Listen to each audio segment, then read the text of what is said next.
Yo, what's up, everybody? Andrew Mahone here with Tricky Jim at Full Grip Games. Thank you guys so much for being here. I'm excited. Hopefully, you guys are stoked as well. We have got the league tournament happening tonight. Thank you so much, Natalie.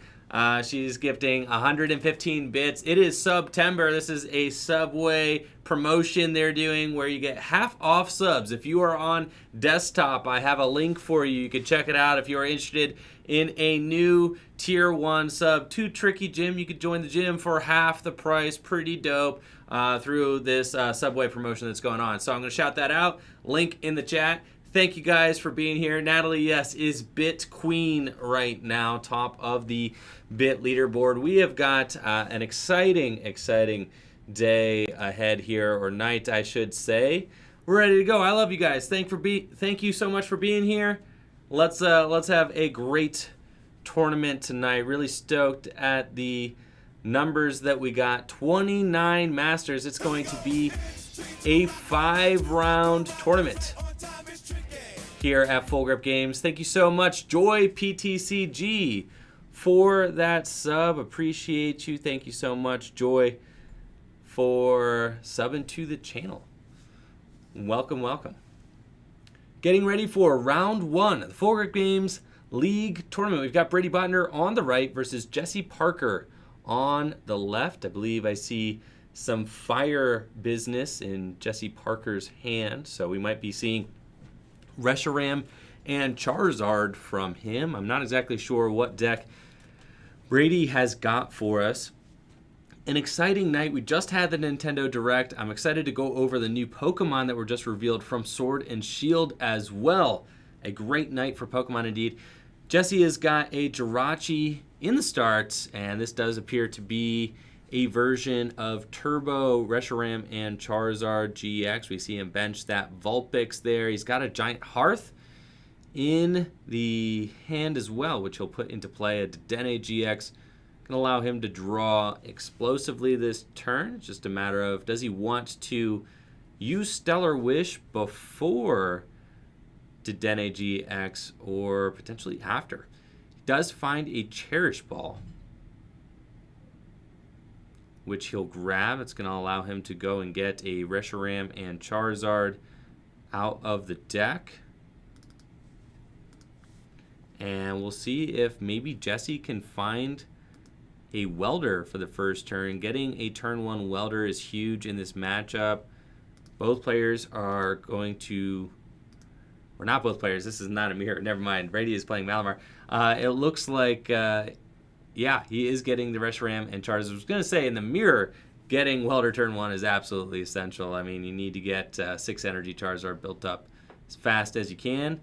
In this matchup, Jesse is going to try and tank with his Reshiram Charizard. I think that I remember Jesse saying that he's not a big fan of the Super Scoop-Ups that we saw Tord played in his top 4 list. And it seems to me that Super Scoop-Ups would be a great card in this matchup. Being able to tank with Reshiram and Charizard for a little while, move the energy onto maybe a Heatran GX, then scoop up the Reshizard would be a great line of play. You see Jesse did come prepared with his Tapu Fini in case of any Blacephalon decks, and then has to discard his Fire Crystal, another card Tord did not play. His top 4 run at the World Championships. Jesse's going to pass turn, and it's on to Brady. I know Brady does like Malamar a decent amount. He also says Malamar is just one of the decks he has the cards for, so always down to play Malamar at League. He's got a turn 1 attachment to his Giratina. Spell Tag as well. And then I think I see a Lily in his hand. So he is going to get some explosive draw. The question is, can he thin his hand down? And I'm assuming by his use of Giant Hearth to discard that escape board that he doesn't exactly have a lot of options here to thin this hand down. Might be seeing a Lily for 5 or so. on Brady's side to fill his hand up, looking for some Inkays to get into play. Jesse has had a phenomenal turn 1. Got the Welder onto the Reshiram Charizard. Victini on the bench. Don't mind that either. He's going to be able to hopefully pivot between Reshiram and Charizard and some other attackers in this game. Brady's got a Lily for 5. Desperately needs to find some ways to get Inkay into play. He's got Acro Bike. Thank you so much, Sean Roberts. Got to keep the emotes. Yes, thank you so much, Sean Roberts, for supporting Tricky Jim. Appreciate you staying on board. 3 months sub to Tricky Jim. You rock, dude. Thank you. Brady does find 1 Inkay, but can you get another? We know that Jesse has got a turn 2, 230 damage already accounted for on his board, with that Reshiram and Charizard just looming on the bench. Looks like Brady is going to Acro Bike. I actually like using Acro Bike first. He's got to switch into this Jirachi and then searching for the Inkay. I'm not sure if he searched for the Inkay or if he had that naturally in his hand, but he does find Mysterious Treasure, so he is going to get 2 Inkays into play, which is essential here. And I think I see that Mimikyu in his hand also. Mimikyu is a great card, can copy Reshiram and Charizard's Flare Strike attack. So what Jesse may not know is that if he goes in and uses a quick Flare Strike with Reshiram and Charizard, Brady may be able to just knock out that Reshiram and Charizard with a return Flare Strike using Mimikyu. And I expect Brady to kind of keep that Mimikyu hidden from Jesse's view here. Keeping the Mimikyu. Oh, no. Here it comes. All right. The Mimikyu is down. It's a known factor. Jesse knows that the Mimikyu is going to be a problem. And sure enough, he's got the Ninetales from Team Up. And Fire Energy to boot. So if Jesse wants to, he can just bring up the Mimikyu. I think I like holding on to the Mimikyu in Brady's hand so that if Jesse is scared of the Mimikyu here, he can't just take it out. And I expect Jesse to use the Ninetales, bring up the Mimikyu, and knock it out so that he doesn't have to worry about it. There isn't really any Pokemon recovery in this Malamar deck.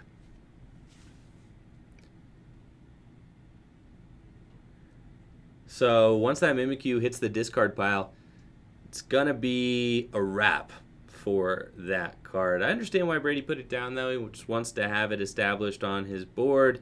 But in a format where there's just reset stamp, no N, I think Brady could have maybe waited a turn just to see what Jesse did with this current board state. Maybe, promote the Jirachi after he takes a pointed knockout, or just promote the Inkay and kind of hope that you draw the cards you need to Flare Strike this Reshiram and Charizard for 230 damage. For sure, Brady's board state's much weaker with the Mimikyu on the bench, putting it out in the open there. With these fire that Jesse is getting into his hand, I think that we can fully expect him to bring it up. He Palpads some Welders back into the deck. He's already a decent chunk through his deck. He's got Heatran that he's putting onto his bench. No fear of Spell Tag, no fear of Giratina. He's not holding any of these Pokemon for later. He's just saying, all right, yep, Victini, Heatran, sure. We're going to put it all onto the bench. And Jesse's actually opting to go in with the Heatran here. I think this is a totally fair play. He doesn't need to use the Ninetales or bring up the Mimikyu. If he just decides to attack with Heatran, since Heatran's attack, Steaming Stomp, or as I like to call it, Steamy Stomp, only does 130 damage. So at most, Jesse would be taking 130 damage from Mimikyu this turn, or 130 damage from Giratina. It really makes no difference either way to him. Looks like Brady has got a Viridian Forest here. Great card for him to have, allowing him to just cycle some Psychic Energies out of his deck. And I'm not actually sure that I have the Heatran downloaded right now, so I gotta go fetch me a Heatran. That is one of those cards I did not expect to do things at the World Championships, and sure enough, it was all over the top 4, the World Championships. One of my favorite decks, Blacephalon, plays 2 Heatran in it. Absolutely crazy. Towards list sporting that Heatran as well. Look at that handsome lad. Nice lava dog. Very cool. Brady finds a Psychic Energy with Viridian. And looks like he's eyeing up a Mysterious Treasure as well. Got one of his Inkays taken out by that Heatran with Ninetales, targeting it down with its Nine Temptations ability. Malamar coming down into play. That Psychic Recharge ability is going to help Brady to put a Psychic Energy from the discard pile on to the Giratina. Presuming that, it looks like Brady wants to go in with that Giratina this turn. I would assume so, since it does have the spell tag on it. Brady's going to want Jesse to hit into as many spell tags as possible. Brady needs to find a switch to get that Giratina into the active position and get that Jirachi out of the way. Not sure if he has that switch in his hand, though. We see another spell tag coming down, which is good. He does want to suit his Pokemon up with some spell tags. But I feel like Brady also is going to need to find a backup Inkay here. Without a backup Inkay, he's in a bad spot. Thank you so much, Mythic Muffin Man, for that sub. You are the man, Andrew. Thanks for the content. Thank you for supporting the content, Mythic Muffin Man. Pleasure to have you on board. Looks like Brady is eyeing up an attachment. It looks like he does not have the switch this turn, and then puts the spell tag on his Malamar and on his Mimikyu and has to pass. That is a crushing admittance of defeat here. I mean, we know that Jesse is going to be able to Nine Temptations again with this Ninetales from Team Up. We already know that. Viridian gets him halfway there. He already has a Fire Energy in his hand as well.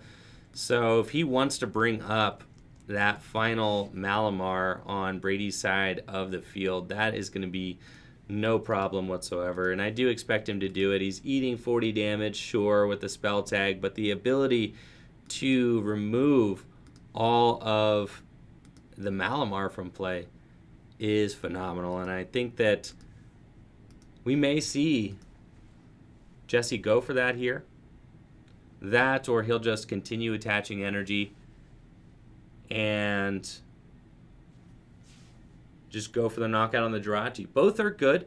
If you hit into the Jirachi, you're not eating a spell tag, which is great. And maybe you get to manually attach an energy to Reshiram Charizard. Jesse does have a Giant Hearth in his hand, so next turn he'll be able to get double fire back. But he's got the Heat Factory down, which he just played, so that's not an option to him right now. It's looking like he's just going to swing into the Jirachi, which is fair. It does give Brady some leeway, though. Keeping that Malamar is huge for him. And there goes Heatran with the Steaming Stomp attack. Brady will gladly promote Mimikyu. Just needs an energy attachment from hand in order to attack, and I don't think he has it. He has a Lily for 4, though. Or 5? I think 5, yep. Lily for 5, looking for a Psychic Energy. He does find Viridian. He's got another Inkay, too, which is great. And then he can copy Steaming Stomp for 130 damage. If Jesse hits into one of these spell tags next turn, he's going to be eating 40. But I do think that I remember seeing a Giant Hearth in his hand, which means that he will have access to Ninetales from Team Up to take out something without a spell tag. delaying that damage output from the tool card attached to almost all of Brady's Pokemon until potentially it'll be too late. Looks like Brady's just eyeing up. The final option is in his hand. I think he does have an Espeon Deoxys. Yup. That he's going to discard, deciding that Espeon Deoxys is not the Pokemon for him this game. I do think that Espeon Deoxys is a meaningful Pokemon in this matchup just because it's one of those cards that just might not get one-hit KO'd at the end of the game when your opponent is down to just one prize remaining. Sometimes it feels good just to throw an Espeon Deoxys into the active and hope that it takes you there. But Brady discarding it, showing us that he's not really interested in pursuing any Espeon and Deoxys dreams here. Just going to go in with these non-GX Pokemon. And the problem is with non-GX Pokemon, sometimes they're just not dealing enough damage consistently or quickly enough to deal with these huge tag team threats. I mean, Jesse has got a tag team Pokemon sitting safely on his bench. Heatran leading the way. Not really worried about the 130 damage that he's about to take here. It's the first attack that Brady has launched this game. And Jesse has already taken a sizable chunk out of his prize cards.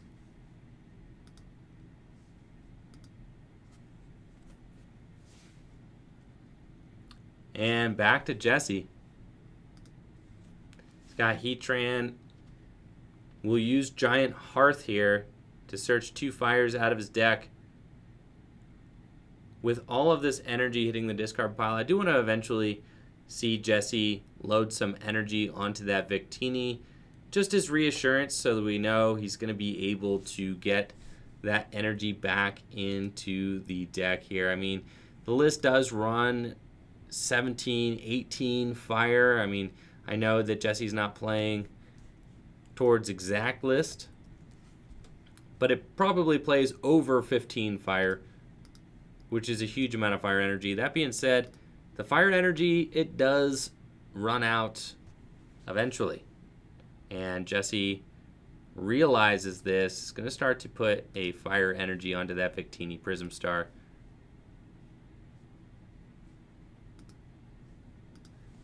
So that it can use its Infinity attack to save the day.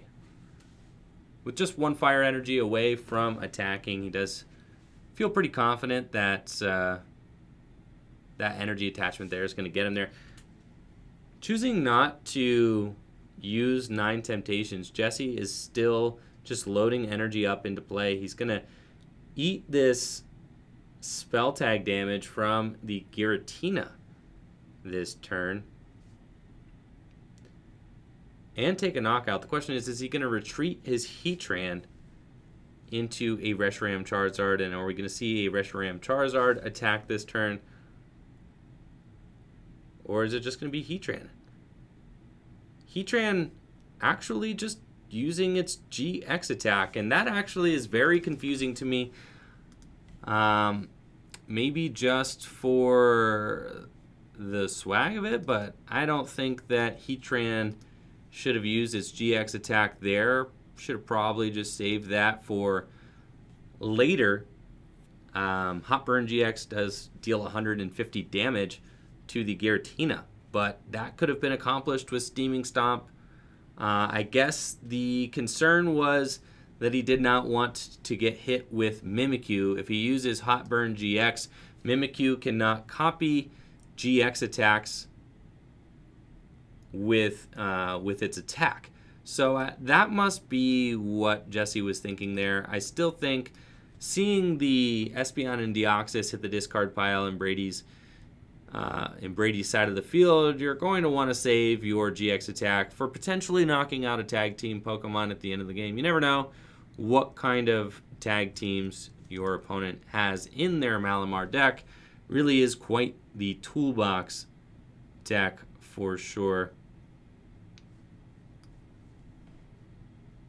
Looks like Brady has got another Giratina.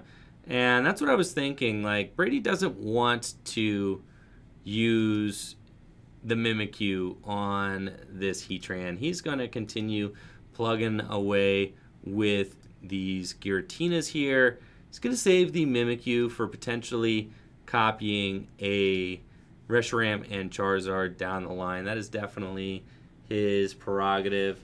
Mimikyu does have a spell tag on it on the bench. If Jesse does decide to go after it this turn, we'll have to see. He's also loading up this Victini Prism Star, which we might see come into play this turn. I'm assuming that Jesse's deck is starting to run relatively low on fire energy. He gets to Welder 1 there, and there's one more fire in his hand. But I think at this point we have seen quite a few fire energy hit the discard pile, and judging by the fact that Jesse is, grabbing all the fire out of his discard pile, thinking these are some real infinity hours here. So Brady's not in a bad spot. I mean, Jesse does have, I think, 2 prizes remaining at this point, or is it 1 prize? I think it's 2. Can't tell. Brady has to take 2 more knockouts too, and can knock out this Victini, but then he has to knock out the Reshiram and Charizard. We know that Brady plays Esper. That's one of his main ways to take this final knockout. So he needs Jesse to not have a way to gust around the spell tags. He desperately needs the spell tag to stick so that he can get more damage onto the Reshiram and Charizard. As it is right now, I think he needs 70 damage on Reshiram and Charizard. Is that the correct math? 7 times 2, 140. 140 plus 7, that's not it. It needs 80 damage, right? 160 plus 80. Or is it 90? I'm not sure. Okay, it might be 90. I'm trying to think of how much damage that Reshiram Charizard needs in order to get knocked out by a Mimikyu. I don't think it's 100. It's 90, isn't it? Yes, 90. 90 times 3 is 27. So he needs 90 damage on it. Needs 4 more damage counters on the Reshiram and Charizard, which is a spell tag. A spell tag would do it, and Brady would be able to emerge victorious. But I have to imagine that Jesse is not trying to hit into a spell tag this turn. If Brady had custom catchers in his deck, he might be able to bring up the Ninetales and knock out the Ninetales. I mean, that is good. I mean, but if he had custom catchers in his deck, he could just bring up the Reshiram Charizard and maybe finish that off at the end of the game as well. But I don't think that Brady does play custom catchers in his deck. Most Malamar decks are not running custom catcher at this point.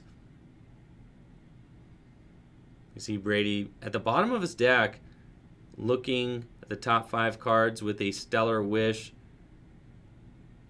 I mean, he's got a knockout this turn with Giratina. We see Unique Inclusion. He's got the Recycle Energy on the Giratina. Once you find that Recycle Energy, it's just the energy that keeps on coming back, which is cool because he doesn't need to keep finding that final energy. He only needs 2 Psychic Recharges and the Recycle Energy to attack with Giratina every turn.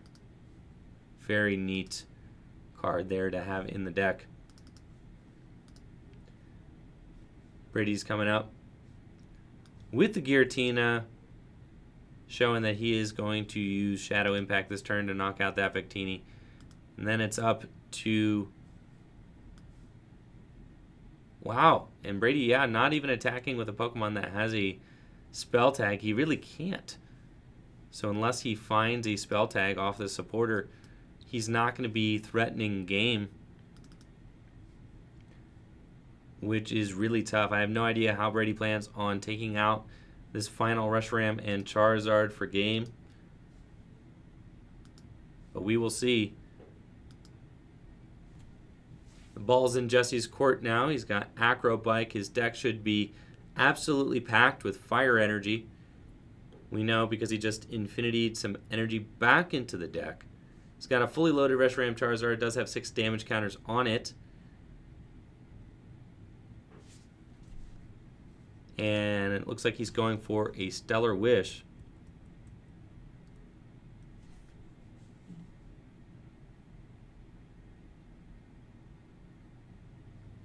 Grabs a fire energy as well. With Viridian, we'll Giant Hearth, find 2 more fires. Just thinning those fires right on out of his deck. And then I suspect that we're going to see that Mimikyu finally bite the dust here. But the sad part is, if he decides to take out the Mimikyu, he puts 4 damage counters onto himself and only needs to be dealt 170 damage to lose the game. But I don't think that Brady's deck can deal 170 damage. Wow. Jesse actually just loading up the Ninetales here.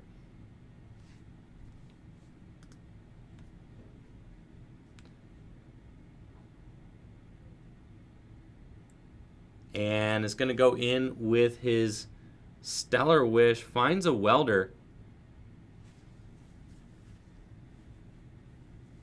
He could use Outrage to knock out the Giratina. It only has 90 hit points left. Outrage would deal perfect math to do that.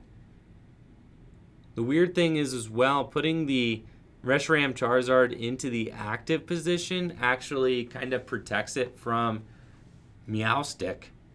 Meowstic only damages the bench, and I don't think that Brady has any way to put the Reshiram Charizard back onto the bench.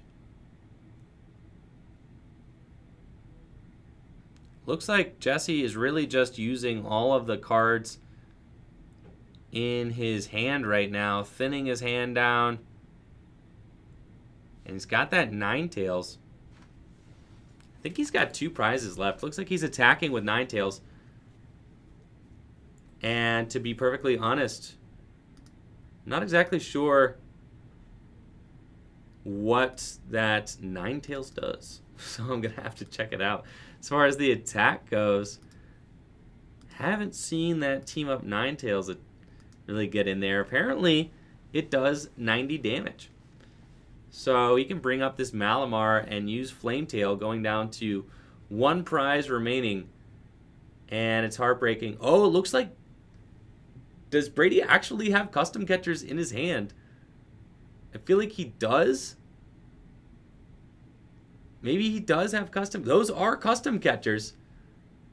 But he's got 3 prizes remaining. I don't think he could do enough damage to this Reshiram Charizard. He needs to deal 210 damage to the Reshiram and Charizard this turn. And I don't think he has it. Jesse with only 1 prize remaining seems to just have it here. Brady scanning through his hand over and over again. This is why I really wanted the Espeon Deoxys. Imagine this situation where Brady knocks out this Ninetales with Espeon Deoxys, dude. Imagine that. Brady just wins if he does that, because Jesse won't be able to gust, and then Brady could get 6 energy. Maybe, you know? I just think that Espeon Deoxys, Brady had to save the Espeon Deoxys for the end of the game. Absolutely.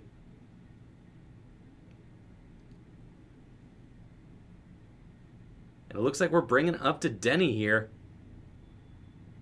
Hate to be in a situation like this, but I think Brady's just going to take it down to, 1 prize remaining. That's all he could do. And then Jesse's just got Flare Strike for game. And that's going to be it.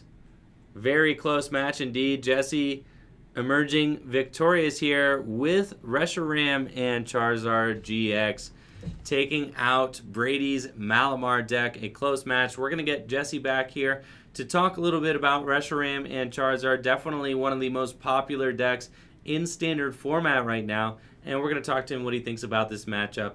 Thank you guys so much for being here. We'll be right back. Got Jesse Parker here, What's hot up, off guys? his round 1 win. Congrats, Jesse. Thank you. We got 29 Masters players here today. That's crazy. I'm very blown away by the turnout we've been having lately. It's awesome. It is awesome. It's not even a challenge. CP event, you know? Yeah. So to get this many people just on a regular is pretty sweet. But think about the incentives. I mean, Yeah. there's over $100 in the prize pool tonight. Yeah. There's that's awesome. 30 times 5. That's that's well really over good. $100 with take 29 Masters players here. $5 entry apiece, and we pay out the entire bit in-store credit, so you're potentially competing for close to $100 in store credit. Yeah, it's really nice. On a just, league night. Yeah, just to be able to play, with your friends and then, earn some money afterwards. It's awesome, man. Awesome. So, good stuff. Congrats on your round 1 win. What do you think about that matchup? Were you worried at all about the Mimikyu? Well, the Mimikyu, I mean, it's pretty easy to play around the Mimikyu. I was a little more scared of like a surprise, like custom catcher Gengar Mimikyu. Yeah. I actually completely forgot about Nihilego, which he prized his stamp and his Nihilego. Those were his last 2 prizes. So I felt pretty bad because he had the power plant, the double custom catcher, but he just needed either the stamp or the Nihilego to really kind of pretty much seal the deal there. And, right. And he ended up prizing both of those pieces. That's horrible. That's yeah, generally the Malamar matchup feels pretty good, but if they get enough Inkays down, there's not too much you can do even with like the crazy start I had. Between Mimikyu and Nihilego both being able to copy Flare Strike, it really kind of blocks you off from being able to attack with that Reshiram and Charizard. And we saw it's pretty easy to pick off to Denes with Spell Tag. It's pretty easy to eventually finish off Heatran, but he did get a little bit of a slower start. Yeah, I had an interesting turn where he had a Mimikyu with 1 energy on it, a Malamar with a Spell Tag, and a Giratina with 2 energies, and an active Jirachi. So I wasn't really sure if I should gust the... I thought about gusting up the Giratina and using Hot Burn GX to put him in a situation where he really can't attack next turn. Yeah. But then I thought it was just better to just remove the Jirachi in case he didn't have a supporter.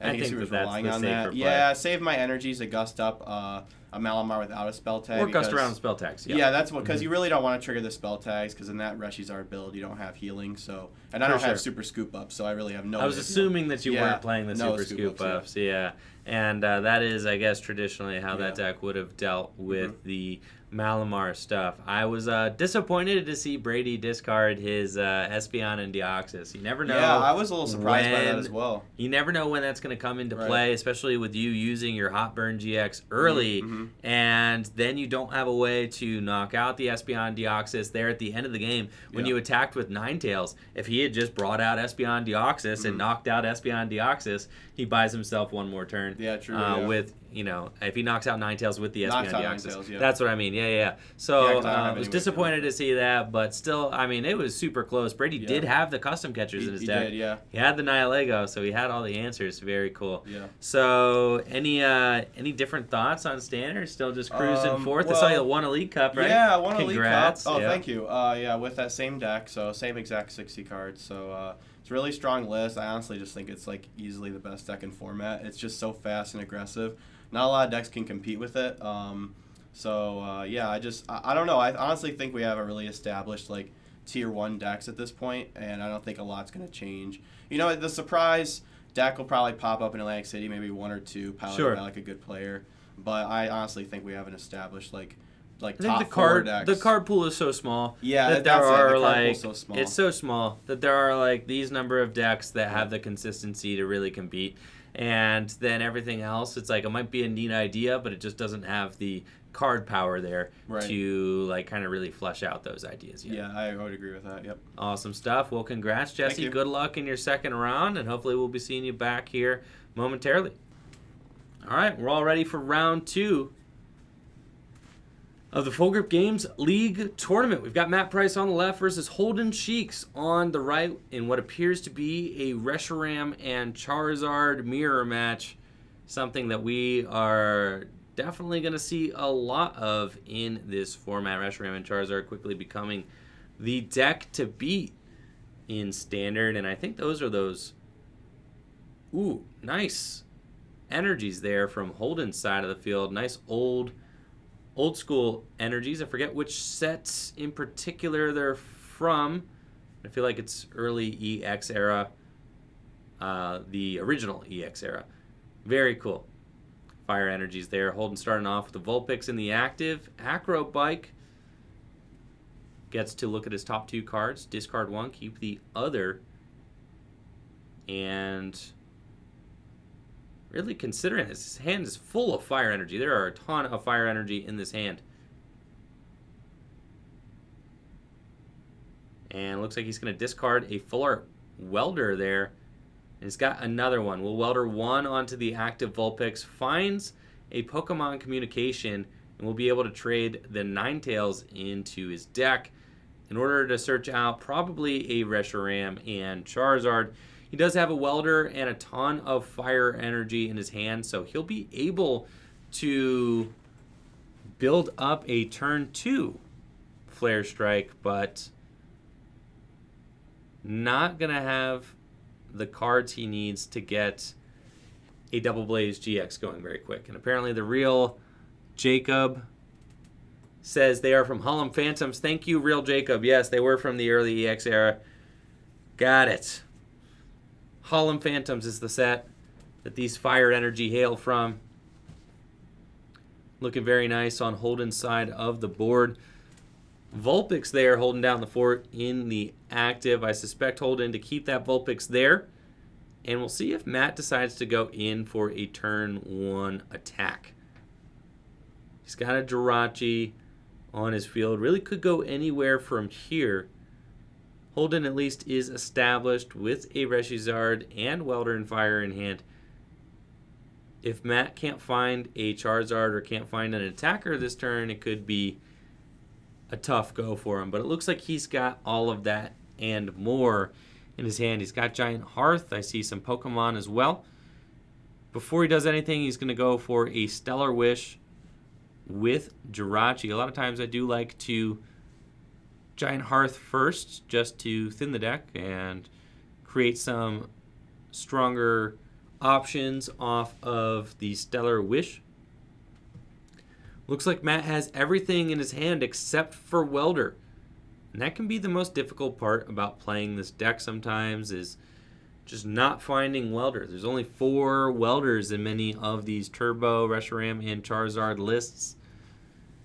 Jirachi doesn't always get there to find it. You know, with only 4 in the deck, you could prize a couple, and it could be hard to dig those out of the deck. So we'll see if Matt decides to go for a Reshiram and Charizard or a Dedenne GX. I do expect him to go for Dedenne since there is no Welder in this opening hand. He's probably just going to lay down these other Pokemon that are already in his hand onto the bench and continue drawing from there. He gets the Dedenne. He's got Jirachi, Fire Energies, Turtonator, Vulpix as well. And then Ninetales and a couple of Fire Energies. And a Giant Hearth. I think he's fine to place down the Giant Hearth as well. Really just ham this hand out. But Matt seems to be questioning a couple of things here. Definitely just go. This deck has got so many fire energy that it doesn't really matter if you Dedenne away 2 or 3 fire, especially on the first turn of the game. He's got the Giant Hearth. He's got the Turtonator down. I think it's fair to maybe slap an energy onto the Turtonator before the Dedenne. He's definitely safe to just day-to-day change this hand. There's nothing in that hand worth keeping, really. But knowing Matt, he doesn't really like to ditch resources. This deck is a deck where you have to ditch resources. So here we go. I'm going to discard those and go for a draw of 6, opting to discard the Jirachi. He's got another Acro Bike. He's going to discard Fire Energy there. And we'll Giant Hearth, getting 2 Fire Energy out of his deck and into his hand.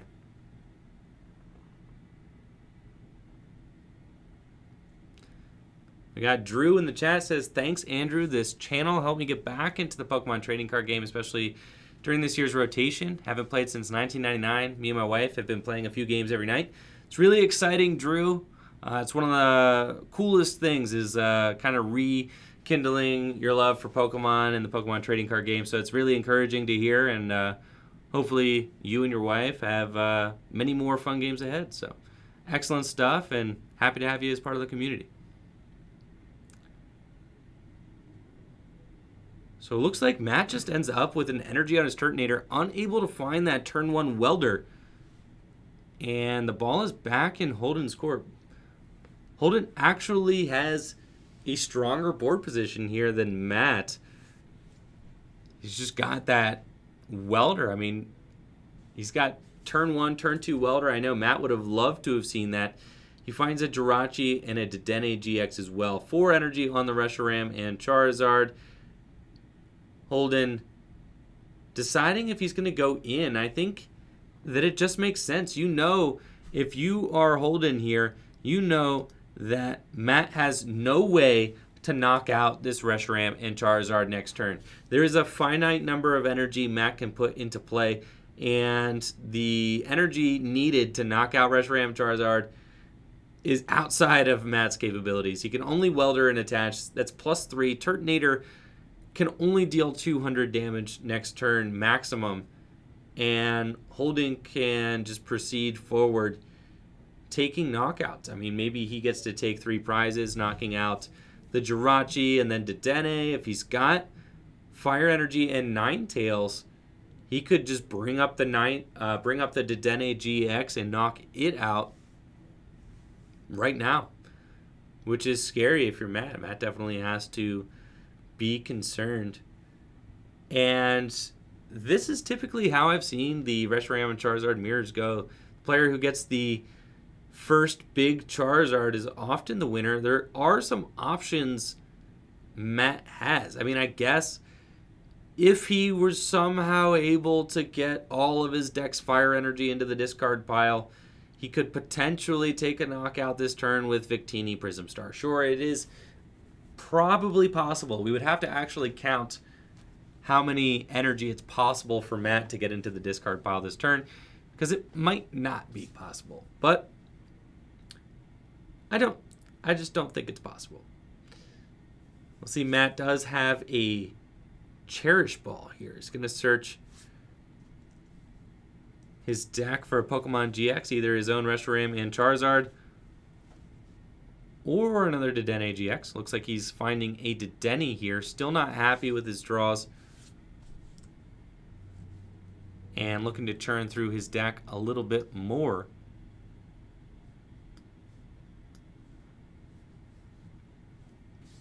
He's got an energy attached to Turtonator on the bench. Vulpix wearing an escape board will now have free retreats, and Matt has to Day-Day change, discarding a switch and 3 fire in the process. And I don't believe that there's a welder in this hand either. This is horrible for Matt. He doesn't have a Jirachi to boot, so I think Matt here needs to use Pokemon Communication, trade for a Jirachi, and retreat into Jirachi, and just hope to find a welder. He can't afford to go much longer without finding welder. He needs to dig and see if he can get there. Now, I think the only Pokemon in his hand is that Reshiram and Charizard, though. He'd have to trade that away in order to look for Jirachi. He does have switches in his hand. So if he finds the Jirachi, retreats into it, he would be able to switch back. And it looks like Matt is opting to go for the Jirachi here. Definitely the best route available to him. He needs to do that to give himself a chance in this game. He's really getting muscled out, not finding his welders.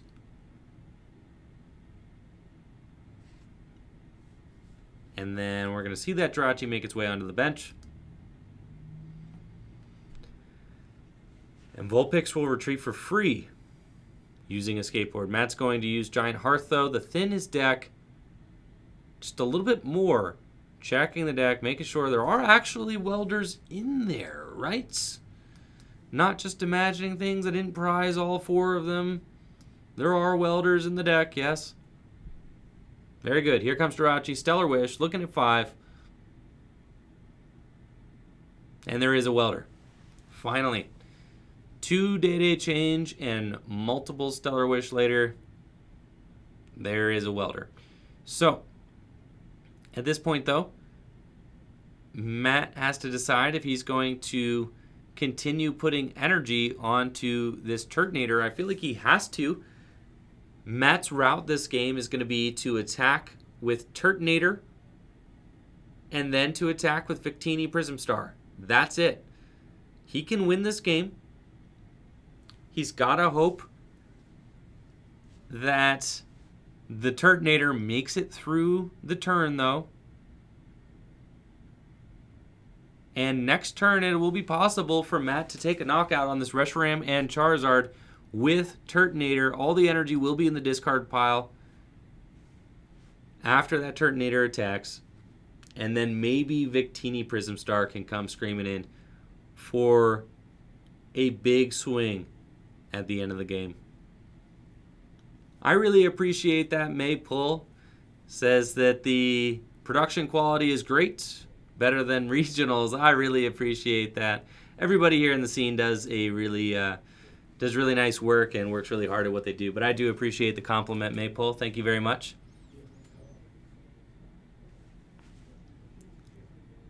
Holden is going to grab a Dedenne GX off of that Cherish Ball.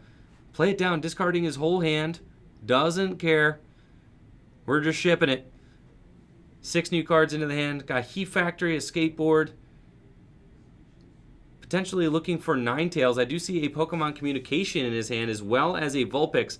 The Ninetales is live. So he's got the Ninetales onto his bench.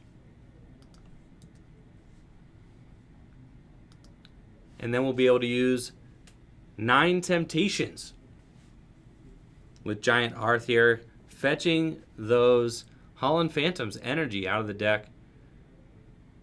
And Holden will be able to target down whoever he wants on Matt's side of the field. Assuming it's going to be Turtonator, but we might see Dedenne GX. Turtonator is definitely the top threat for Holden at this point. And sure enough, he sees that, the Turtonator coming into the active. The question is, will Holden take the knockout with Reshizard? Or are we about to see a retreat into Victini? I think retreating into Victini is very valid. But instead we see a GX attack. And the crazy thing about this deck, with the addition of Victini Prism Star, you don't actually have to save your Double Blaze GX attack for knocking out opposing Reshizards. Previously, Double Blaze GX was really the only way to deal 300 damage.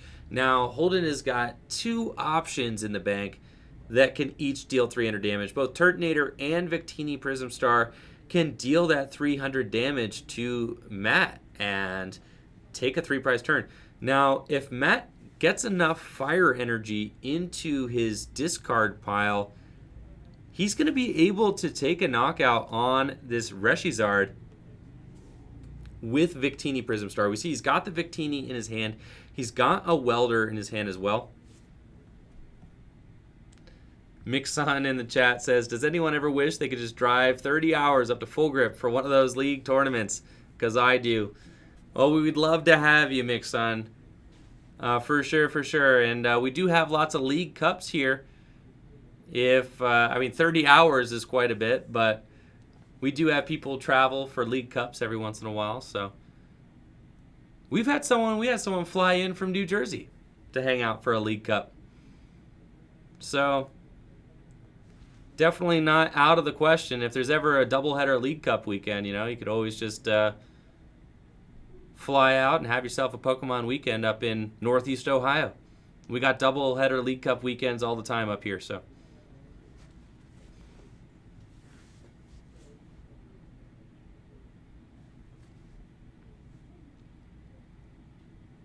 All right, Matt taking a look at his hand.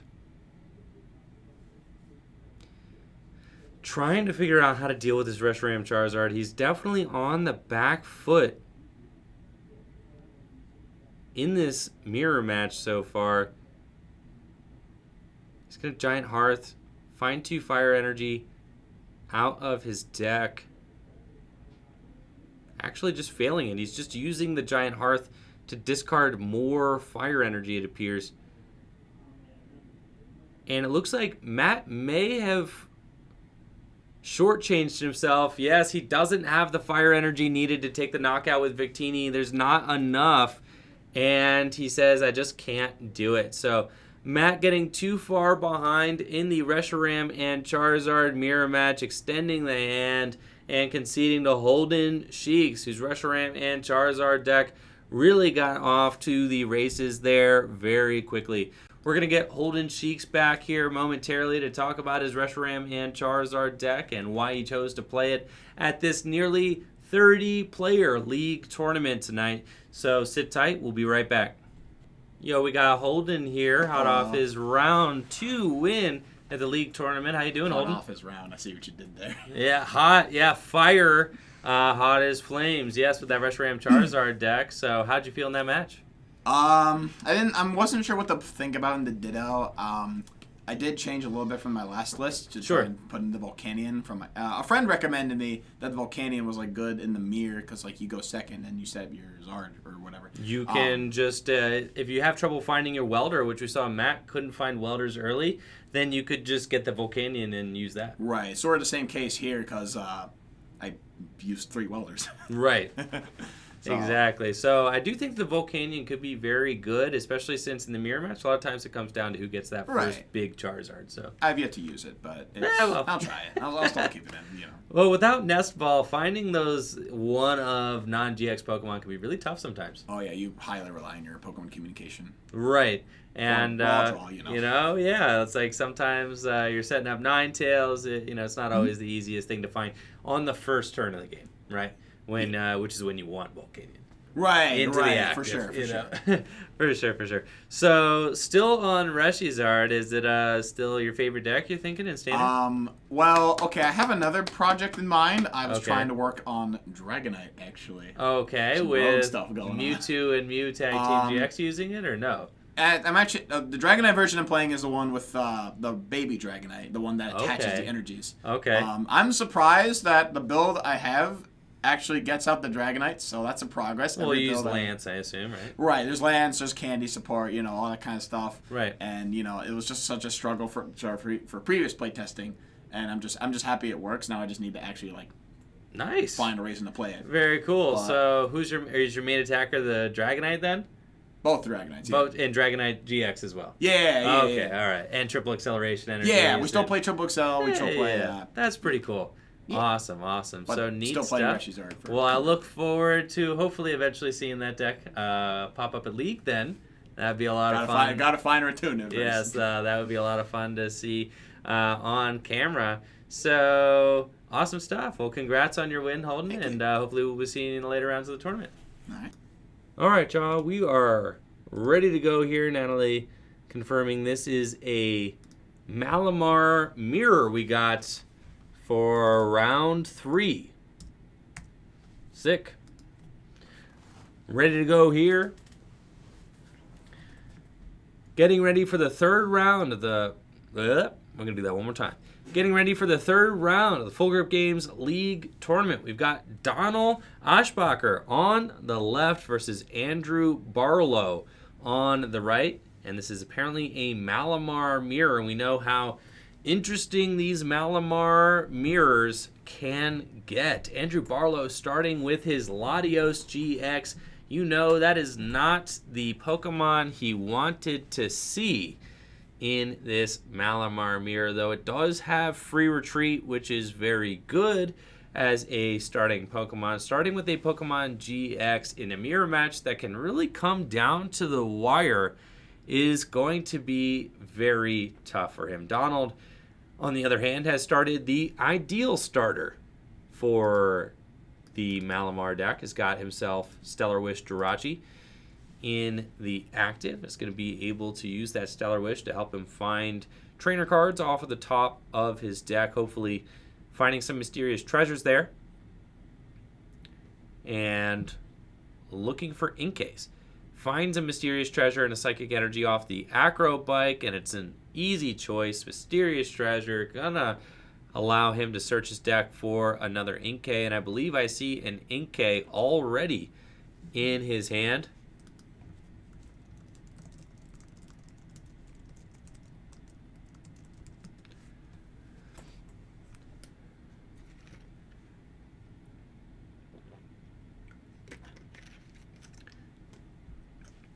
Searching that Inkay out of the deck, and it appears that he's got 2 Inkay laying down.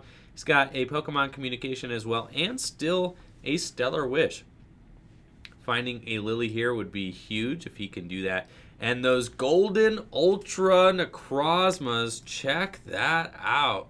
This is an Ultra Necrozma Malamar deck on the left, which means that he's going to have the upper hand in the mirror match. Can always use Ultra Necrozma's Sky Scorching Light GX attack at the end of the game to deal 6 damage counters to all of Andrew Barlow's Pokemon. On top of that, Andrew Barlow also started with that Latios GX. A horrible starter in this matchup, giving up 2 prizes and weak to Psychic, I believe. I'm going to have to check that out because I might just be talking some noise here, but I'm pretty sure it's weak to Psychic. We'll see. Latios GX. Weak to Psychic, yes, all right. And it's weak to Psychic, meaning that Giratina can easily take a knockout on that if Andrew does not get it out of the active position post-haste. Andrew Barlow starting off with a Mysterious Treasure of his own. Is going to get an Inkay onto his bench as well. I think I saw in Donald's deck, he also had, sorry, I'm losing my voice, guys.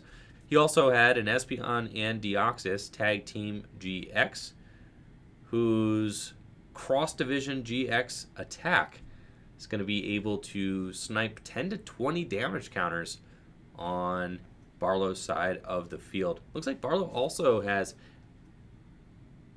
Espeon and Deoxys Tag Team in his hand too, and not a lot else going on there. Thinking a Skateboard, a Spell Tag, Espeon Deoxys, and that's it. The ball is back in Donald's court, and Donald is looking ready to go. He's going to use that Stellar Wish. Looking at the top 5 cards of his deck, find Switch, Lily. He needs a Pokemon in order to trade something for a Malamar, and he sees 2 Malamars in that Stellar Wish. He wishes he could just grab them. However, he has to just get the Lily here. And he's going to be able to use the Lily to draw more cards, hopefully to find a Malamar so that he can start charging up his field with Psychic Energy. Would be the idea there. Looks like he's going to discard Reset Stamp. He knows that Barlow's hand is bad and search out a Psychic Energy using that Viridian Forest. So he's going to be able to attach a energy here. I think you just could switch into an Inkay and attach a Psychic Energy to an Inkay. You really hate to do that. You would love to get an attack this turn. However, I think with the cards in hand, Donald just probably is not going to be launching an attack this turn. You have to just concede that. And I think using Switch into Inkay and attaching the Psychic is just the best way to go. Get yourself a Lily for 4, and that's really just the best we can do. He's not going to be able to use another Stellar Wish since he's already done that, but he will draw more cards, which is really all I can hope for, just to set up quickly and hope that Andrew Barlow does not draw into a supporter card too fast. Looks like Donald finds himself another Pokemon Communication, but does not have that many Pokemon in his hand. Finds the one Giratina that he's going to be able to trade back into the deck for a Malamar, assuming that he wants to get Malamar so that he can start to build this board up. But we see him scanning through his deck, making sure that he's accounted for all of his resources and there's nothing he's missing. Actually, just going for an Inkay, and I think that's a good choice too. No need to really get Malamar yet, since there's no attacker to start to charge up to.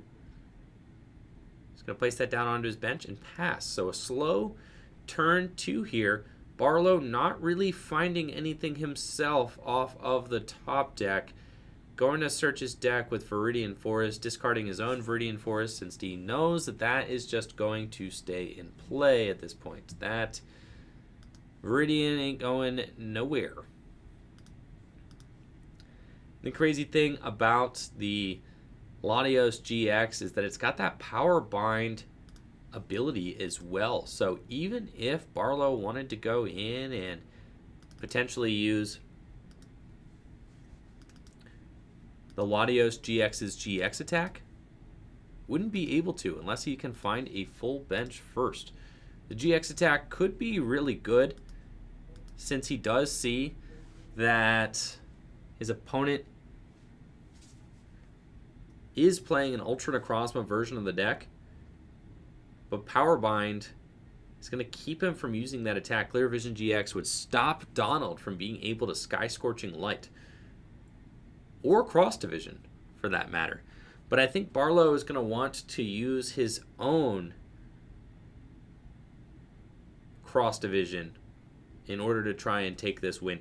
We see Barlow just committing the GXs down at this point. He knows that if he wants any chance of winning this game, he's going to have to probably pull off a big Cross Division GX and potentially take out 3 Malamars. It's not even... Is it possible? No, 2 Malamars. You can take out 2 Malamars with a Cross Division GX, dealing 180 damage. That's pretty good, right? If he's able to get 6 energy onto it. The odds of that happening before Donald eventually gets something going are slim to none. I mean, Donald does have a supporter in his hand, as well as a Malamar in play now, and a Jirachi in the active. So Barlow may actually just be attacking with this Espeon and Deoxys using Psychic Club. You hate to see Psychic Club, really. That is one of the worst attacks printed on a GX Pokemon in recent memory. However, the Cross Division GX is just so good, right, that it warrants play.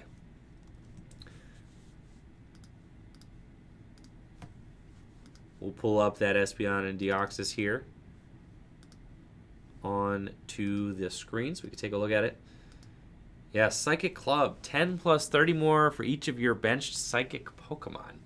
I guess it's not that bad of an attack. If you had an expanded format, a field with 8 benched Psychic Pokemon, you would be dealing, 8 times 3, 250 damage, right? Which is not the worst, but you'd have to have 8 Psychic Pokemon on the bench. I mean, usually you can't even get 6. I was 190 for 3. That's not... I mean, you can't get 6. You have 5, right? 5 is 160. I guess in expanded format, you could deal 160 for 3.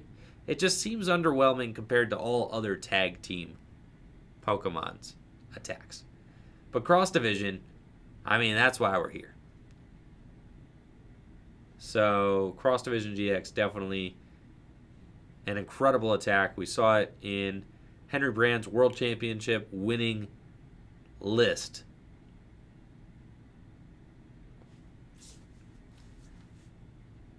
Donald continues to set up his deck here.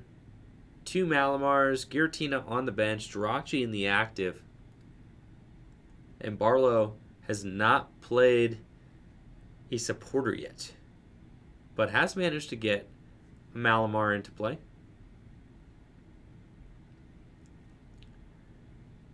Looks like Donald is choosing which card he wants to Mysterious Treasure away here. He's going to discard what I believe is a Cynthia and get a 3rd Malamar. He can evolve up all 3 of these. They were all Inkay's last turn and have been in play for a turn. And I think I do see a switch in his hand. got 3 Psychic Energy in the discard pile and the switch. So he gets to switch into Giratina and use that Shadow Impact attack for knockout, dealing 130 damage. Placing 40 damage counters, or 40 damage, not 40 damage counters, that would be insane. 40 damage onto itself. And Donald's going to go up 2 prizes, taking the lead. We'll see if Andrew Barlow has the cards he needs in order to respond to this Giratina. He finds himself a Cynthia. So he's going to shuffle up and draw 6 cards, promoting an Inkay. He's got his work cut out for him at this point, but you do have to consider that Shadow Impact is going to be dealing some damage to Donald's Pokemon, right? I mean, he's going to have to damage himself. Maybe Barlow can set up a situation where he gets to use the Espeon and Deoxys to place 20 damage counters on the field. At this point, the Giratina's got 90 hit points left. The Malamar on the bench has 50 hit points left. So if he's looking at the Malamars, I mean, if Donald uses Shadow Impact one more time, it's like, okay, maybe we're starting to get a little bit closer. Barlow is just drawing very poorly here. We see he does get Giratina, probably just going to Viridian the Giratina away. Get it into the discard pile. We want to just keep loading up energy onto the Espeon and Deoxys and hope that your opponent just plays into your cross-division GX. It's what you have to do here. I don't really think that there's any other way out for Barlow. He has to hope that this strategy just pays off for him.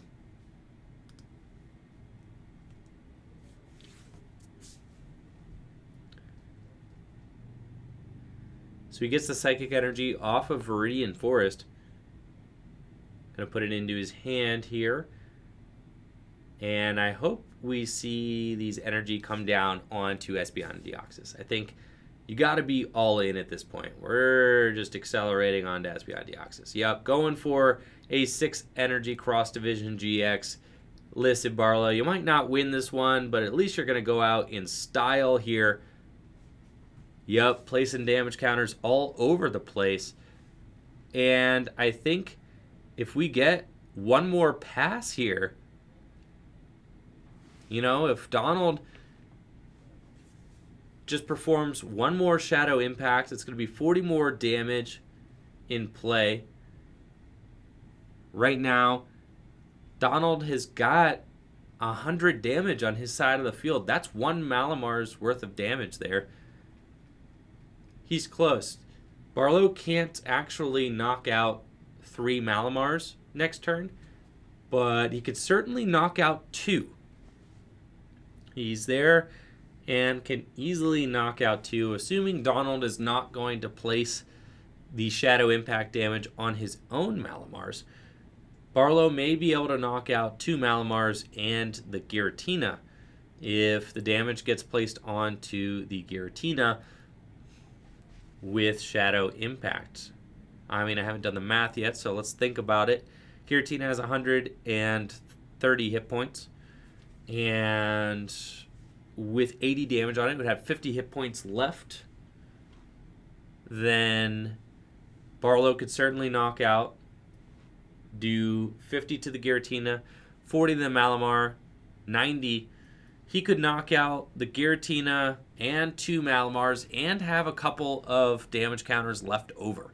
So Barlow would be cooking up a 3-prize turn here, taking all of Donald's Malamars out of play. I mean, all but 1, which would leave him in a terrible situation. So even though Donald is ahead, it's getting ready to go down to 3 prizes remaining. Barlow can definitely snap back here. And we see Donald using Psychic Recharge onto his own Malamar, unfortunately, he doesn't really have a better option than that. He's given himself maybe a guaranteed free retreater here. He's putting the damage onto his own Giratina, and Barlow knows it's game time. Now is the time. Donald may only have 3 prizes remaining, but Barlow is about to take 3 prizes right here with Cross Division GX. He's finally got his Malamars in play as well. After this Cross Division GX, we could expect Espeon and Deoxys to retreat to the bench, hopefully to never be seen again. He's just going to put that thing back and then try to close out the rest of this game with Giratinas only. Having that on the bench, though, is a huge liability in case Donald plays something like Esper. I did see, I think, a Mew from Unbroken Bonds in Andrew Barlow's list, though, so if he wanted to protect against Esper, he could do that by finding that Mew from Unbroken Bonds. Barlow uses an Erica, gets a nice draw off of that. Erica is going to go in with Mysterious Treasure.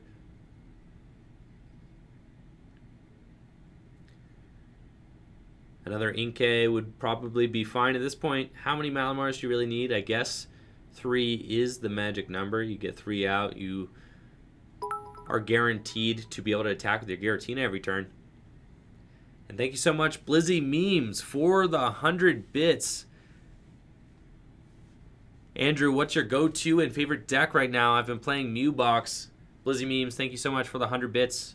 I think my favorite deck in format right now is Blacephalon. I love Blacephalon. It's got a ton of options. Very aggressive deck. Just been playing the second place Worlds list. It's one of my favorite decks right now for sure.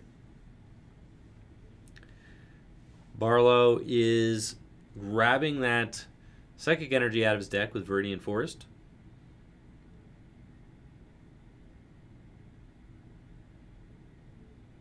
And is going to attach it to his Espeon and Deoxys. He has the 3 extra energy required for a big Cross Division GX for 20. And then suiting up his Giratina with the Spell Tag.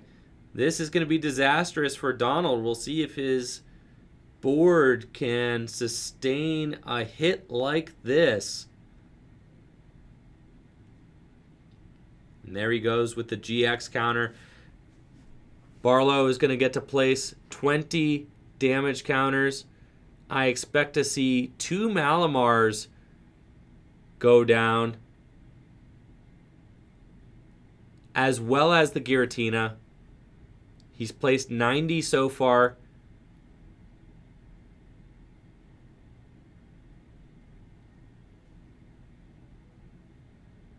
We'll see. He's really thinking this out. Maybe he wants to try 6, 7, 8. Yeah, I was going to say he definitely needs to knock out 2 Malamars. Okay, so it's a 3-prize turn from Andrew Barlow.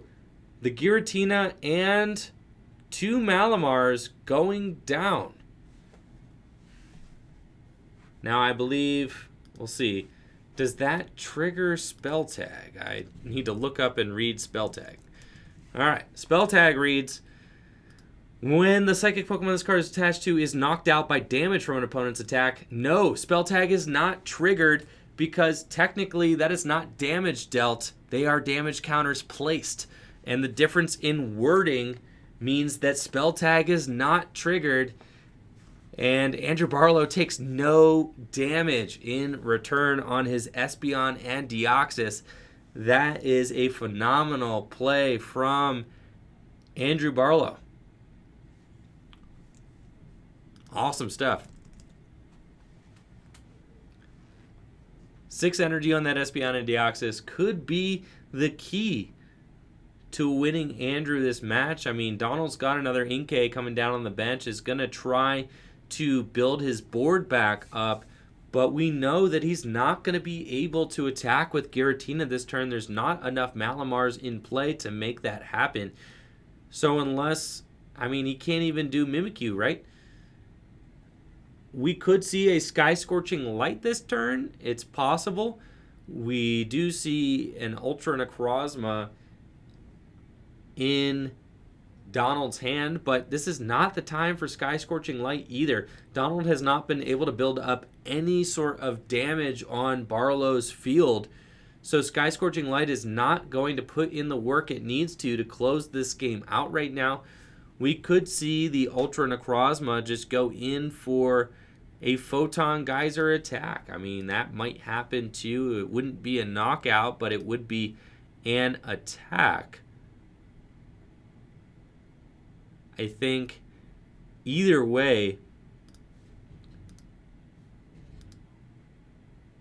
Donald appears to be in a pretty tough spot right now. I think he needs to kind of just bide his time and try to...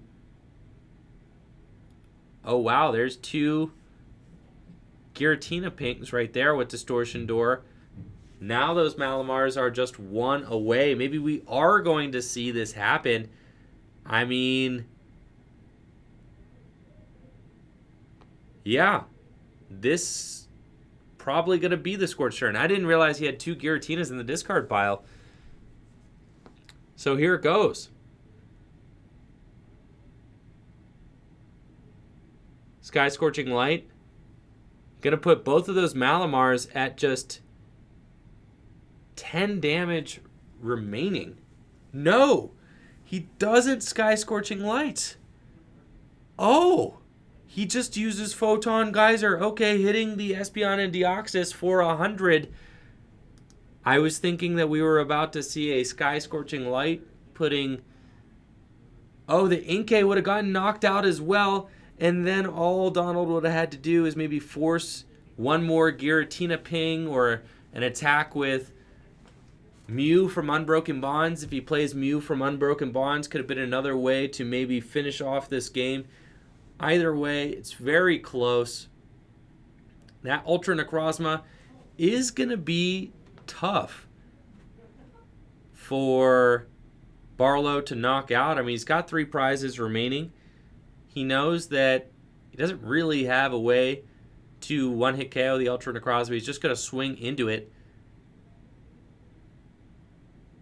Barlow did not find a Malamar to evolve up that benched Inkay, I don't think. Donald really has to hope that Barlow does not find a Malamar to evolve that Inkay. I think every turn that Inkay gets to stay alive, you know, that's 1 less free prize Donald's going to have with Sky Scorching Light. So big draws here for Andrew to see if he can find that.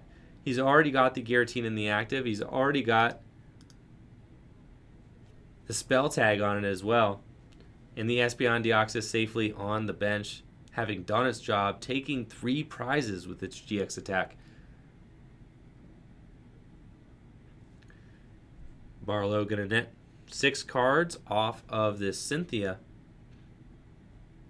Finds the Malamar as well.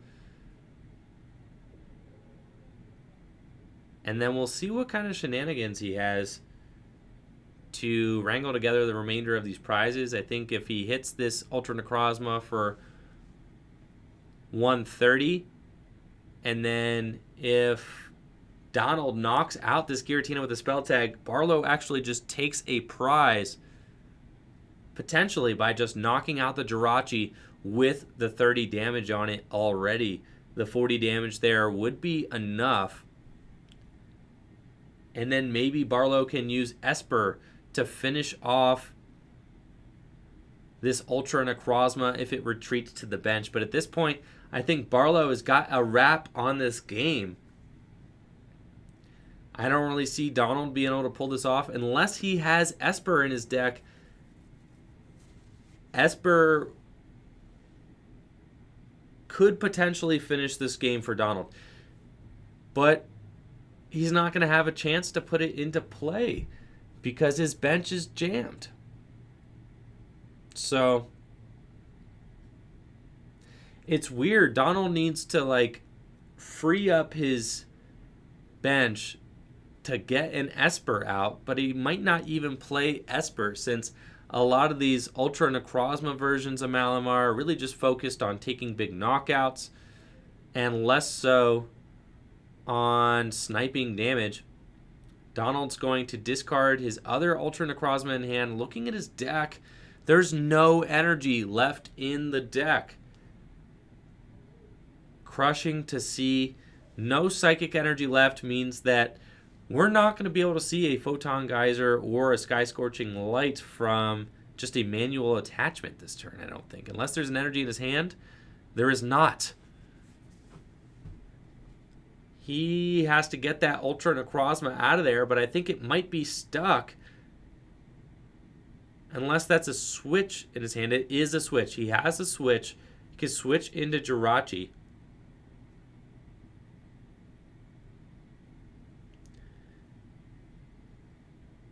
But it's tough at this point. He needs to Sky Scorching Light. But if he does Sky Scorching Light, then the Ultra Necrozma goes down. And if the Ultra Necrozma goes down, Donald needs to get one more Distortion Door ping in order to knock out these Malamars, and he's just not quite there. He can't Sky Scorching Light and then promote a Giratina, have it get knocked out, and still win the game. If that point comes, then he will have lost because Barlow will have taken all of his prize cards. Looks like Donald does play his own Espeon Deoxys. It's just not really going to be able to make its way onto the bench. I think... Oh, he shows he does have Esper as well. Wow. So Donald can win. But he just needs to pass. As weird as that is. I don't think that Donald can afford to take this spell tag damage. He definitely can't afford to take this spell tag damage. Yeah, and he notices. He's like, I just need to attack with Esper. But here's the deal, is that he let the cat out of the bag. Barlow knows what the dealio is. He knows that Donald has Esper in his hand. So then what does Barlow do? Barlow knows that Esper wins Donald the game. Barlow knows that he can't just knock out this Giratina. So we're in this weird standoff. Yo, what's up, Trainer Chip with the sub. Thanks so much, Trainer Chip, for hanging out 6 months on board. Enjoy that shiny Sneasel emote there. Or the sub badge. Awesome stuff, Trainer Chip. Thanks for joining us. And the crazy thing is, Andrew Barlow does play a Mew in his deck as well.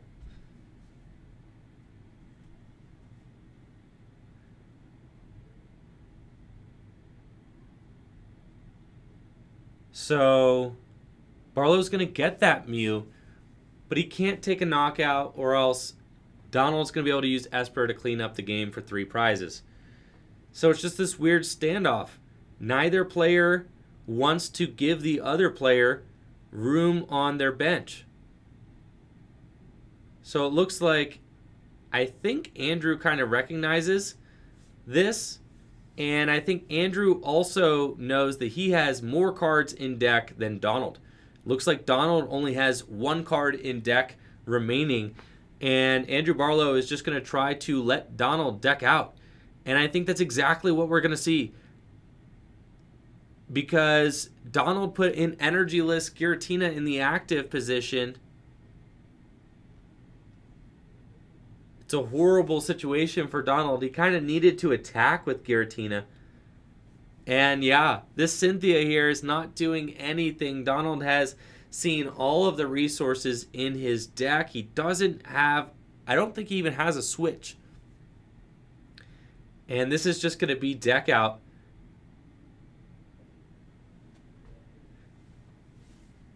Oh, Donald doesn't even have an energy. Yeah, that's right. So he can't even get the 3 energy on Esper because he's out of energy as well. So the Esper was never really a live play for him. He's completely out of energy. Looks like Donald is going to start using Psychic Recharge here onto the Ultra Necrozma.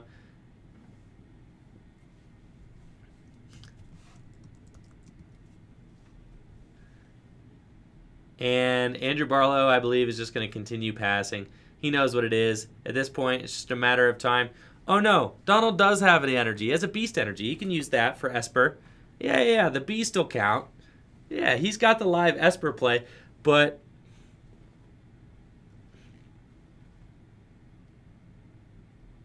looks like Donald realizes defeat. Is going to scoop it up.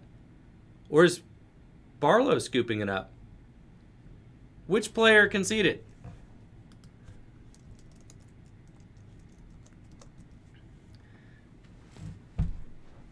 The game is over. It's time. They tied. It went to time. The match went to time. The players are going to tie. Andrew Barlow had that one. He totally had it. He had his opponent at that end game state. But, they both took a long time to get there. So there is only 30 minutes in this best of 1 format, plus 3 turns. At the end of plus 3 turns, neither player had won. Even though the board position was pretty clear, these guys are playing for a lot of money in store credit tonight, so they will gladly take the tie. If they end up going 4-0-1 at the league tournament, that'll put them in a great position to earn some store credit. So easily the play there to just take the tie if you're in that situation. Natalie is saying Donald is recently returning to the game after not playing since Team Rocket. So welcome back, Donald, to the game. And some awesome play there. Honestly, both players were doing a great job putting the plays together and trying to jockey around in the mirror match. The Malamar mirror can be pretty ruthless for sure. We're going to be right back. Not exactly sure if we have enough time for a player interview. Probably just going to be getting started with round 4, our second to last round of the league tournament. Hang tight. We'll be right back. What's up, guys? We are getting ready for round 4 of the Full Grip Games League Tournament. And if you're just tuning in, we have had fantastic turnout tonight with 29 players. Really stoked about that. 5 rounds, meaning there is $145 in store credit on the line tonight in this league tournament. Just a league tournament, not even a league challenge. It's just a casual Wednesday league tournament. There's $145 store credit on the line. So excellent turnout. A lot of motivation for these guys to play their best and bring their top decks. Both Dave Cook and Kyle Neal have 2-1 records, so they are trying to keep the dream alive for a top 4 finish. We do pay out store credit here at Full Grip Games to the top 4 finishers, and obviously with it weighted towards the top, so there is lots of store credit to spread around. But this should be an exciting match. I see on Dave Cook's side, he's got Nag Quag. And then Kyle Neal, we'll have to see what he has in store for us here as we get this 4th round started. It's exciting to have Dave Cook back in the game. He's been a player here in Northeast Ohio for a long time and took last year off. Had a lot of life things going on. I believe he either got married recently or is getting married. I think he got married. But anyways, Dave seems to really be got some good things going on in his life. So he's doing really good. And excited to have him back on the tournament scene. He's got Caldeo GX in the active position. And it looks like his opponent is playing Mewtwo and Mew Box. So this should be a really interesting match. Mewtwo and Mew, obviously, can't really damage the Keldeo GX unless you're using the Double Blaze GX for 200 damage. The Double Blaze GX does go through all effects on the defending Pokemon, a shred-like attack. And I think that effect is guaranteed, actually. I'm going to bring it up so that I can look at it. Does it need the 3 extra energy in order to go through everything? If this Pokemon has at least 3 extra energy attached to it, it does 100 more damage. And yes, so it actually needs 6 energy to have that shred effect. So in order for Mewtwo and Mew Tag Team to hit into this Keldeo GX, it's going to need 6 energy on it and to copy Double Blaze GX. Now, that's not the hardest thing for this Mewtwo and Mew box deck to do. It's, more or less built to do it. With Welder and energy attachments, the Viridian Forest. I mean, I know Kyle is going to love having the Viridian Forest to play as well. Dave seems to be drawing through his deck pretty well at this point, though. He's got a Poipole, a Ditto, and a Wooper in play. That's about all that you can ask for from a Nagquag deck. With Keldeo in the active, he can rest assured that his Keldeo GX probably isn't going down this turn. I don't think that there's anything Kyle's deck can cook up to shut down this Keldeo GX. There's no way that Kyle plays Power Plant in his list. That would be ridiculous. Mewtwo and Mew hates Power Plant. Really never wants that card in play at all. So that's not really an option. It looks like Kyle's just going to get the Reshiram and Charizard out of his deck with Cherish Ball. And potentially we're going to start seeing that Reshiram and Charizard get some energy fed to it here pretty quickly. We'll see if Kyle has Welder in his hand. I can't quite see his hand right now. He's got Day Change. All right. So he's going to fill his hand to 6 after discarding, finds Bill's Analysis, Cherish Ball, and a Fire Crystal. I still don't think I saw a Welder, though. He's going to use Bill's Analysis.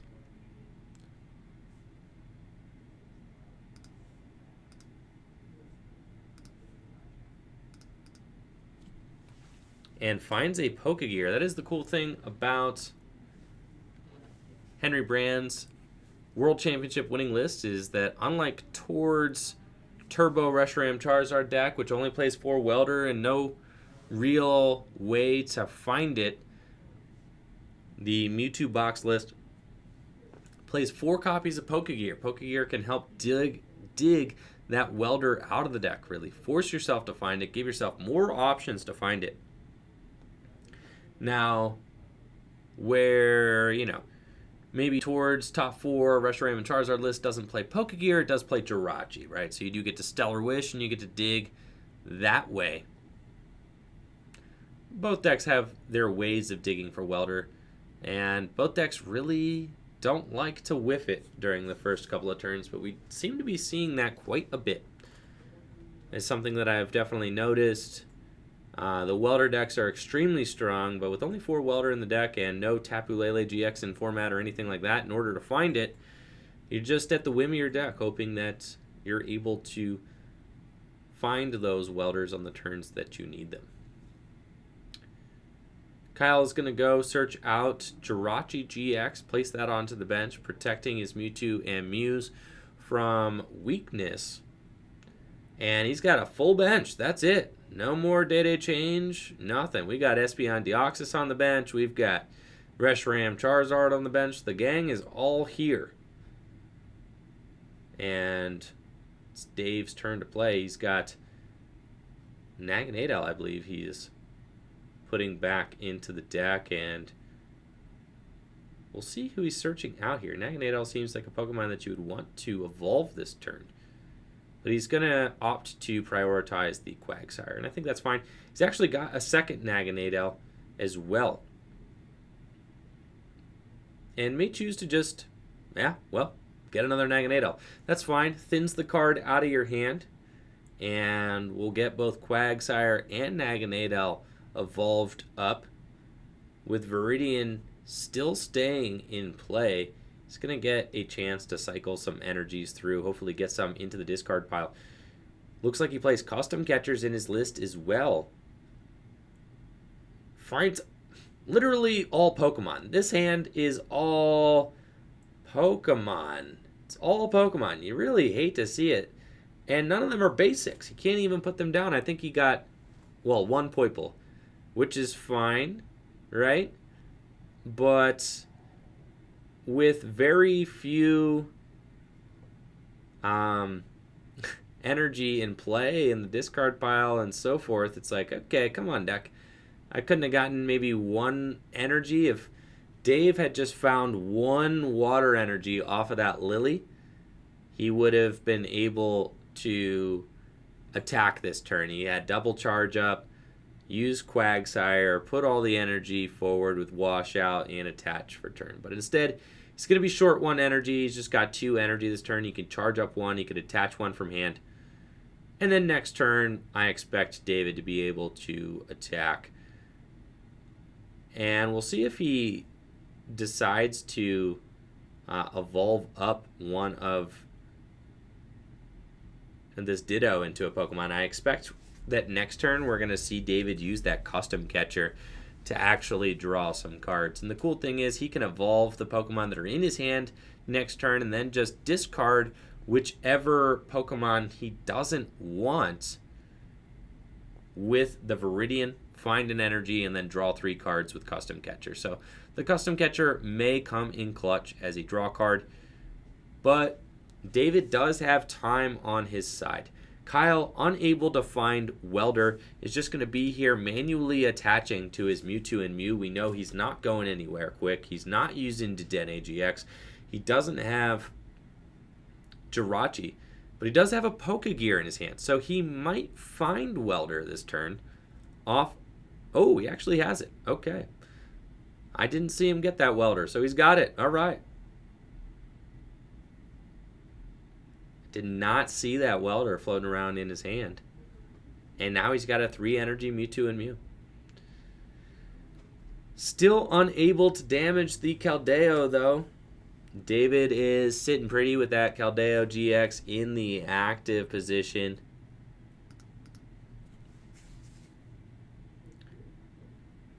And it looks like Kyle is actually using his GX attack right now. And David is saying, you got to read the card, dude. Yeah, you can't do anything. Prevents all effects of damage done to it. And Reshiram and Charizard needs 3 extra energy to go through. That is a huge error there. It needs more energy. And David is just chilling. Keldeo stays and the GX attack is down. This is devastating. What a devastating error. Oh no. Gotta read really close. To be fair, I also didn't know, and I actually had to pull up the card and read it before the match because I thought maybe Reshiram and Charizard's GX attack went through, but it needs 3 extra energy. Kyle needed to wait until that Mewtwo Mew had 6 energy on it. Now, without a GX attack, David can just go this entire game with Keldeo GX. This is an invincible Keldeo. That's it. Kyle has nothing in his deck, nothing on that board can possibly take out this Keldeo GX. Kyle had one opportunity to take it out, and that's it. David top decks a Lily as well and is going to be able to fill his hand with that Lily, and his deck is looking pretty. It might be GG's, folks. That's what it's looking like. We're going to get to see this Keldeo GX just Sonic Edge all the way to the bank. I mean, David's board is set up beautifully. 2 Quagsire, 2 Naganadel, and Keldeo swinging for 110 damage every single turn. We'll see what Kyle does. I don't know if there's much that he can do. Having already used his GX attack, he can only gust up so many Nags and Quags. I think you have to get a Naganadel GX into the discard pile and maybe start sniping things, but at that point, you're just delaying the inevitable. David is not going to put down a 6th Pokemon for Kyle to be able to snipe, and that's just it. So David's Keldeo GX really just running away with it. Gonna go completely unchecked. Kyle's entire board is packed with GX Pokemon. I mean, all 6 Pokemon are GXs. There's not even a non-GX Pokemon in this deck. That's just the way it works. There's no non-GX Pokemon in the deck. So, I'm not sure what David's list looks like, but if David played like 2 Keldeo GX, odds are he was going to make this very difficult for Kyle anyway. I don't know if the deck does play 2 Keldeo GX, though. That might be a lot. Might only just play 1 Keldeo GX.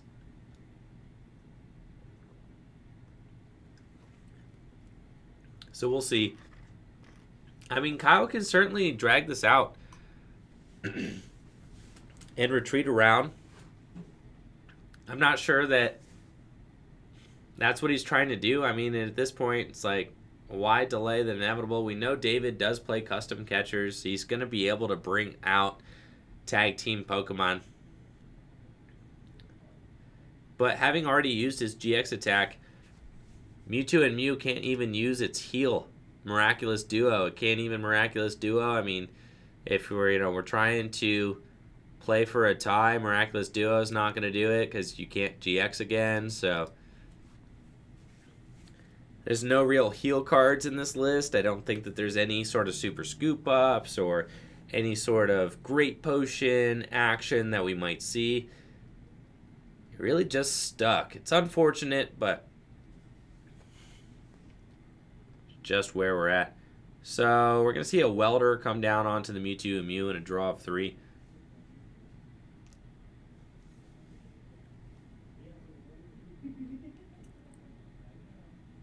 And at this point, it's like David kind of knows what it is, right? He knows what it is. He knows the Keldeo is his golden ticket. He's just going to keep swinging turn after turn. And I just hope that Kyle, we just kind of have to keep the pace up of the game.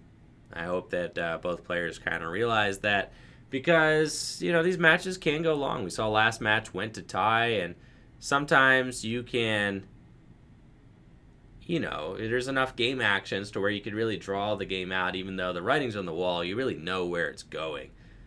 And it looks like Kyle's going to switch into Jirachi GX and just pass.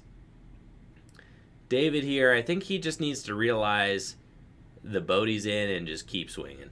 I mean, you got a golden ticket. Just keep attacking every single turn.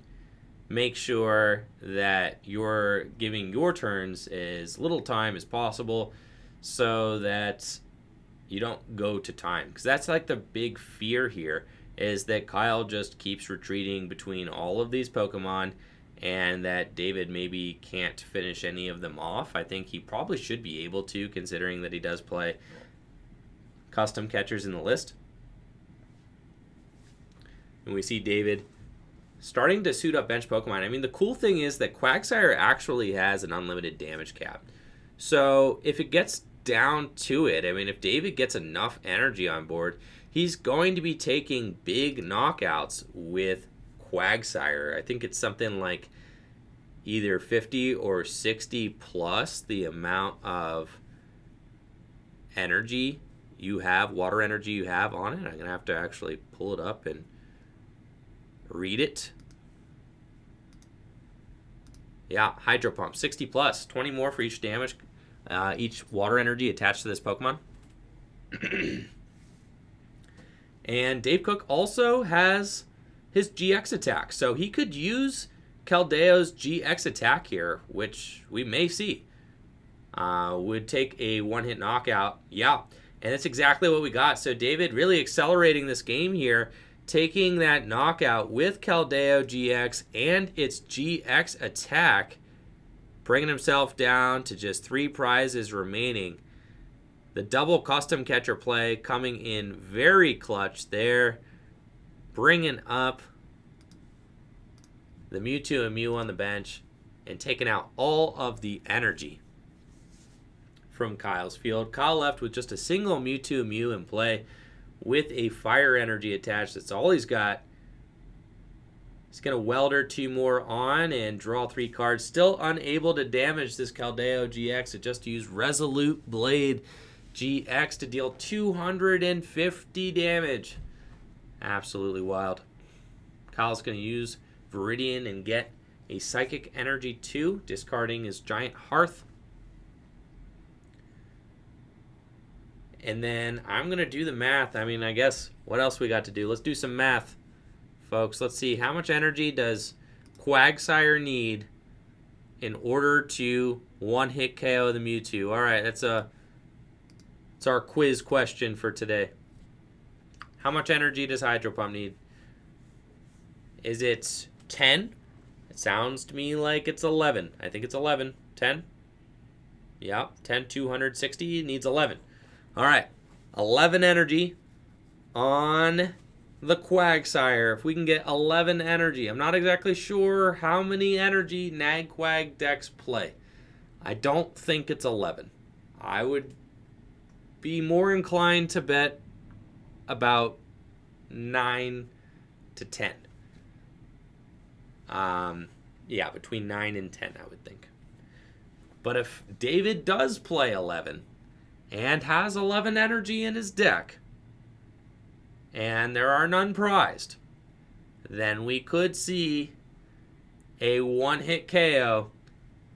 I am getting some confirmation in the chat that at least one person's list played 11. Somebody who has played this deck played 11 energy.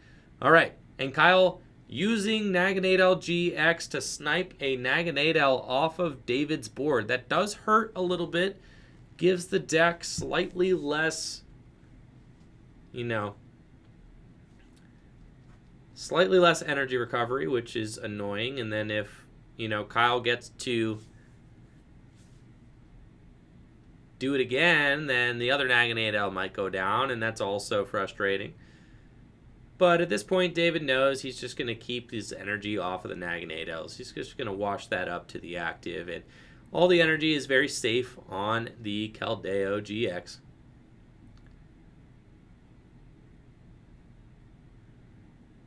David's got a large hand to work with here.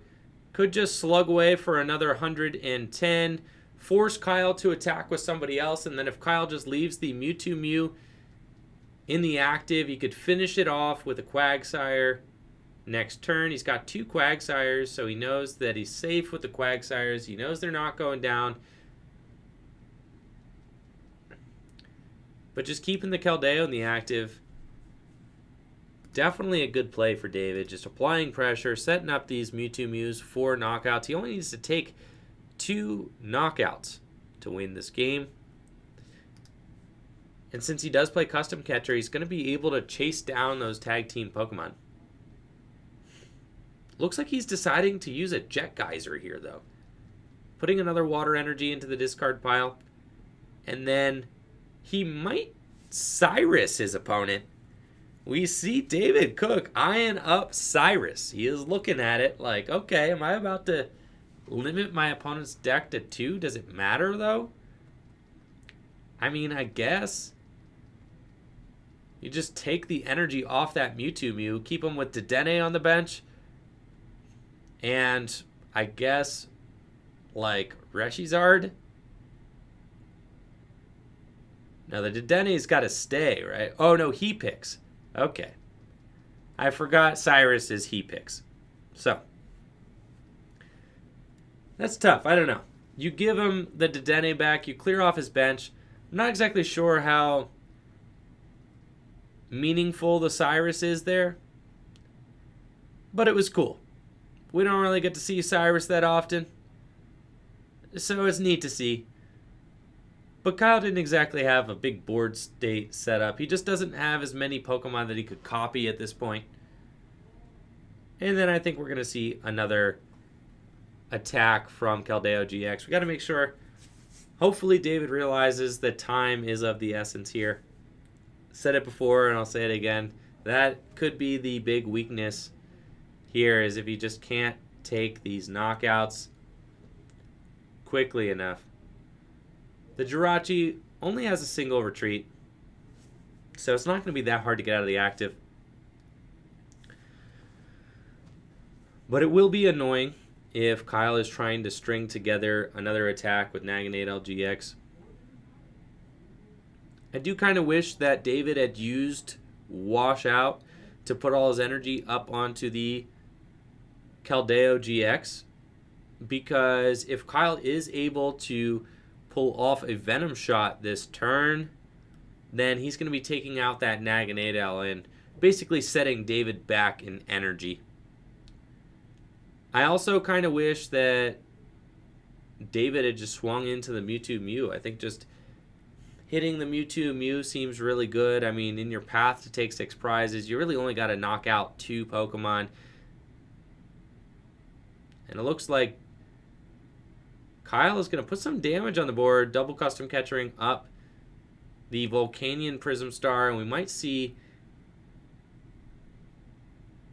a, what is it, like Turbo Strike or something? What does that Solgaleo do? Is it Turbo Strike?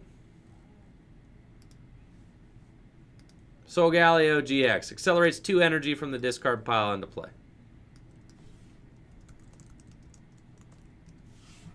Yeah, Solgaleo. Turbo Strike. That's right. It's Turbo Strike. Man. That's what's up. Dealing 120 damage to the Volcanion. Also getting that 3 retreat Volcanion Prism Star into the active position. It's going to be a little bit of a chore for David Cook to get out of the active. However, I mean, he could just attack with it. And I think that's probably what we're going to see here. Volcanion Prism Star will gladly just use Sauna Blast, and it's going to spread 20 damage to all of, Kyle's bench Pokemon as well, which is cool. And then all David has to do is put together a double custom catcher play or whatever, bring up a Mewtwo Mew and knock it out. But we're guaranteed to see an attack from Volcanion Prism Star here. I think David will gladly have this thing in the active position, doesn't mind it at all. Softening up that Mewtwo Mew, making it so it only has 170 hit points left. And it looks like David does play 3 Keldeo GX. There's 3 Keldeo in here. Let's be real, Chad. It was going to be very difficult for Kyle to win this game anyways. With 3 copies of Keldeo GX in this deck and only 1 real opportunity for Kyle's deck to take out a Keldeo GX, it was going to be really tough. So we're going to see a washout here. Dave's going to put his energy up onto the Volcanion, Sauna Blast, and then wonder if Dave plays. I mean, I'm assuming he plays 4 custom catcher. I mean, it's a weird thing to ask, but we did see some decks at the World Championships only playing 3 custom catcher. So that is something that some players are opting to do, especially in decks that are kind of convoluted and complicated. Like this, I want to say Dark Box, okay? I'm looking at you, Dark Box, okay? Dark Box, there was a top 32 Dark Box list that played only 3 custom catcher.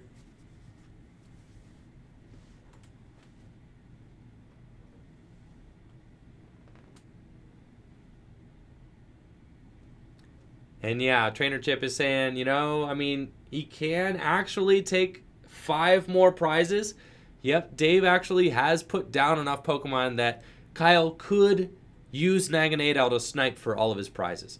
I was going to say that I didn't think that David would bench a 6th non-Keldeo Pokemon, but at this point, I think David is so far ahead that he's not really worried about Kyle executing the Naganadel strategy. I think Dave is going to be able to clean up this board before Kyle gets to take 5 more turns, because that's what it would take. I mean, Kyle would have to take 5 more turns to win this game using Naganadal's attack every single time. And I think that's going to be pretty difficult to accomplish. Especially if David still has custom catcher outs in his deck. Mixon says, Dave's board is so neat. He's very impressed. Yes, Dave is running a tight ship over here. I really do love the organization of his board state. But I agree. I think David is getting very close to the win condition of just being able to knock out whoever with Quagsire. Every time he uses an attack to soften up one of these Mewtwo and Mews, the threat of Quagsire is there, being able to make its way into the active position for a big Hydro Pump attack. Yo, what's up, Rahul in the chat? Thanks so much, Rahul, for the sub. Thanks for hanging out, my man, and hopefully your stream has been going well lately. Excited to see you hanging out on Twitch. Excellent stuff. The more the merrier. Nice to have you on board, Rahul. Yes. Happy September.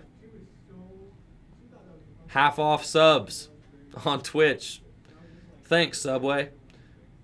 And sure enough, David is going to put all of this energy on the Quagsire. And here it goes. Well, that's not Quagsire. That's Volcanion. This is a big Hydro Pump. That's going to be game. David Cook taking the win with Nag Quag over Mewtwo and Mew Tag Team GX Box. Nag Quag getting there in the end. Awesome stuff. So Dave Cook emerging victorious, moving on to 3-1 at the Full Grip Games League Tournament. Only 1 round of play left. Sit tight. We're going to get Dave back here for a player interview, talk about what's been going on with him lately. Also, his opinions on Nagquag in this current standard format. Apparently, we got like 5 Nagquags in the house tonight. Definitely because of all the Charizard decks that there are here. Apparently, there is just an insane amount of Charizard as well. Hopefully, Nagquag can do some things in the final rounds of our tournament. We'll be right back. Yo, we got Dave here. Just won his 4th round, so you're 3-1, right? Yeah. Excellent stuff. Happy to have you back, Dave. Yeah, it's good to be back. So, how have you been? It was like last year. You took the year off. What kind of things did you do in that year? Personal life, got engaged. Hey, congrats. Thanks. I was close. I knew he was either married or getting married. So, yeah. Congrats. Getting married in December. Yeah, December 21st. Christmas Awesome. wedding. So excited. Very cool. Very cool. Congrats. Really excited for you. Thanks, man. Awesome stuff. And now you're back on the scene. How's it feel back. to be back playing cards? I was going to say, this is the second time I've seen you in a week. And, I feel like I didn't see you for a whole year. I know. And now I get to see you twice in the same so busy. week. Definitely stoked about that. So how's it feel to be back on the scene, man? Oh, man, it's amazing. You I missed everybody. feeling rusty at all? Or is it a little bit, yeah. Yeah. Or is it just, it's like riding a bike, right? Yeah, exactly. Yeah. Ride an acro bike. So, Nagquag, what got you into playing Nagquag? How was this your return deck? You're like, oh yeah, I'm going to make a triumphant comeback with Nagquag. Well, 2 reasons. All right. 1, could only afford 1 Dedenne. All right. Here we are. Yep. And 2, I just saw there's just a lot of like fire, a lot of GX decks. I'm like, For sure. Caldio's pretty good against those. Let's see how Really it good. I does. saw 3 in the deck, right? Yeah. Oh, yeah. So, like, even though Kyle did make a little bit of a slip up there and use the GX attack, Charizard, it takes 6 energy to go through the effects and used it for 3. So, even though that was the case, was probably going to have a hard time dealing with 3 Caldeo GX anyway. That whole deck is GXs. So, like, I'm not sure that he would have made his way through Caldeo 2 or 3. So you were probably sitting pretty that whole match. But excellent stuff. Moving on to 3-1. Your last round, competing for a spot in top 4 of the tournament tonight and potentially some store credit. Maybe get yourself another, Dedenne or so. Hopefully. I don't know if you guys have any. Is there any matchup that you're, nervous about facing or any deck you're nervous about facing with Nagquag? Malamar. Malamar sketch, Yes, Malamar's Yeah. mega sketch. Okay, why? Because Giratina is like 130 with spell tag on Right. Keldeo. Oh, I'm like, for sure. I can't hit it, but I have to. Now, do you play any other GX attackers in your deck, or is it just Keldeo and Quagsire? It's just Keldeo, Quagsire, and I put Volcanion in today. Okay, sick. So no Magikarp, Wailord dreams of just like No. Towering Splash the whole Malamar. I got rid of them. It's so hard to get that going. It really is. I imagine. I mean, how many energy are in your list right now? Just 10. 10. Okay, so we were actually doing the math, and it was like, all right, 11 energy, and Quagsire could one-hit KO a Mewtwo Mew, but I was like, I bet he plays 9 or 10. Yeah. Sure, yeah, 10. Okay, so it was never really going to happen. Getting all that energy onto Magikarp Wailord, that's a lot of energy to account that's for. a big commitment. Right, and by that time, you've probably won the game anyway. If Oh, you've yeah. got all that energy in play, and you're doing all that stuff. So, cool stuff. Good luck in man. your last match, and Awesome. hopefully no Malamar. Yeah, hopefully. Thanks. This is it. Gearing up for round 5, our 5th and final round of the Full Grip Games League tournament. There is $80 store credit on the line going to the winner of this match. $80. That's almost an entire booster box just for League Night to the winner. And then the rest of top 4 will get the remaining prize pool split between them. The winner getting $80 store credit tonight. A phenomenal turnout for our league. We've got Zach Pra on the left versus Holden Cheeks on the right. Holden Cheeks is 4-0 with his Reshiram and Charizard GX deck. Zach Pra is 3-1 with Nag Quag. So we've got the infamous matchup. Nag Quag versus Reshizard. Place your bets now. Press 1 in the chat for Nag Quag.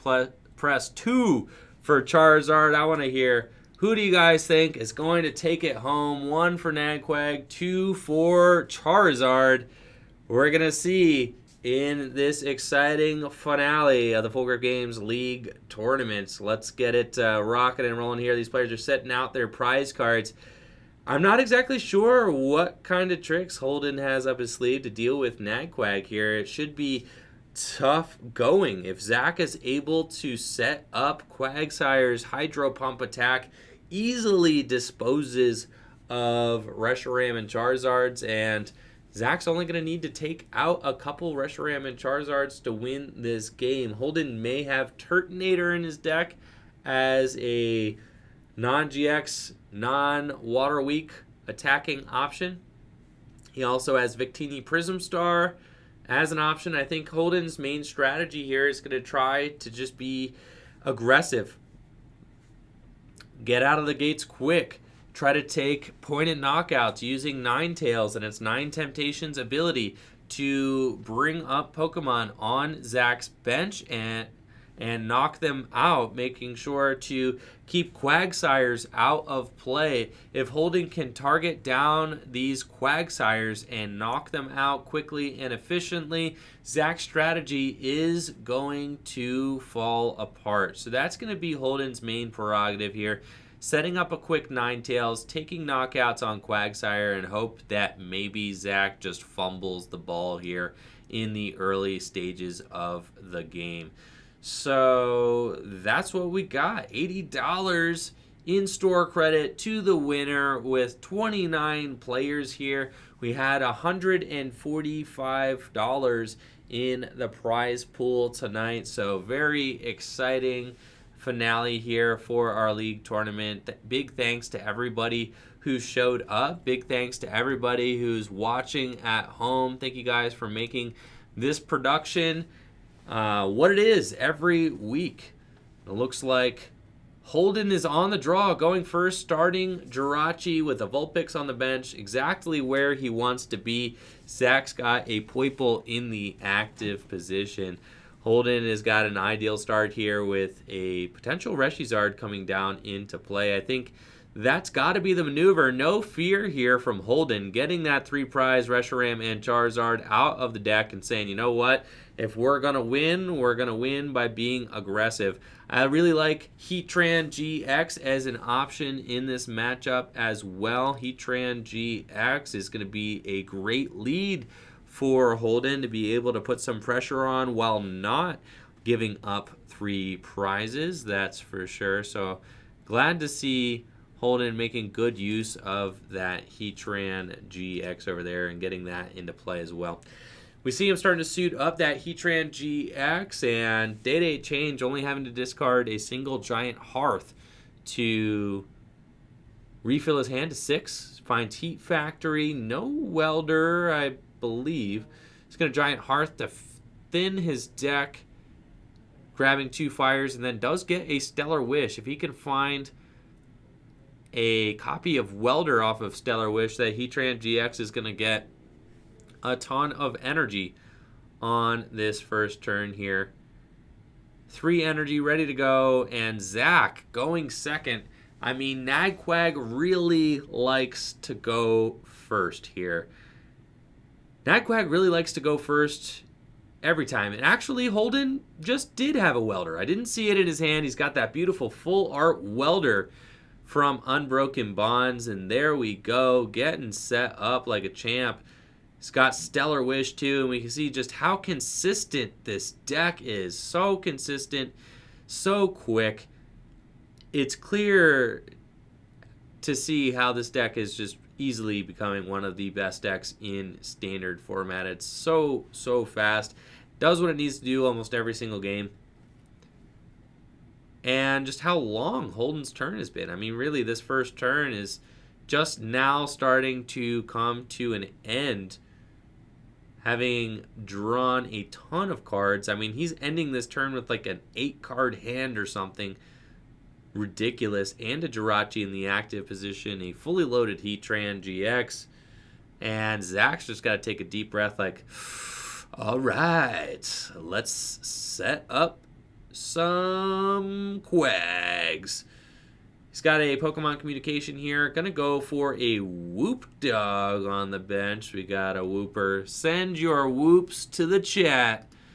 We've got Whoop Dog hitting the bench. And looks like he's got a second Pokemon Communication. So a strong starting hand here from Zach. Another Whoop.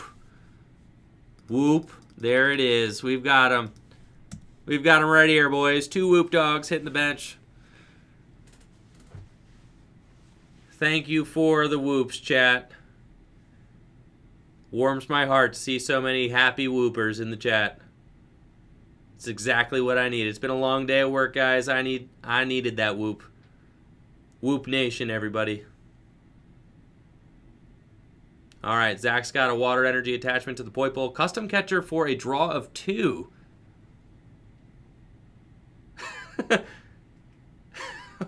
Gassy, you're cracking me up. Oh, that's a good one. And an Erica's Hospitality, drawing cards. A 3rd Whoop, chat. A 3rd Whoop. This is not a drill. We're going to need some more whoops to the chat. That's 3 whoops. Turn 1, 3 whoops. Me and the gang getting ready to play against Charizard. 3 whoopers on that bench. Looking phenomenal. A Keldeo GX as well.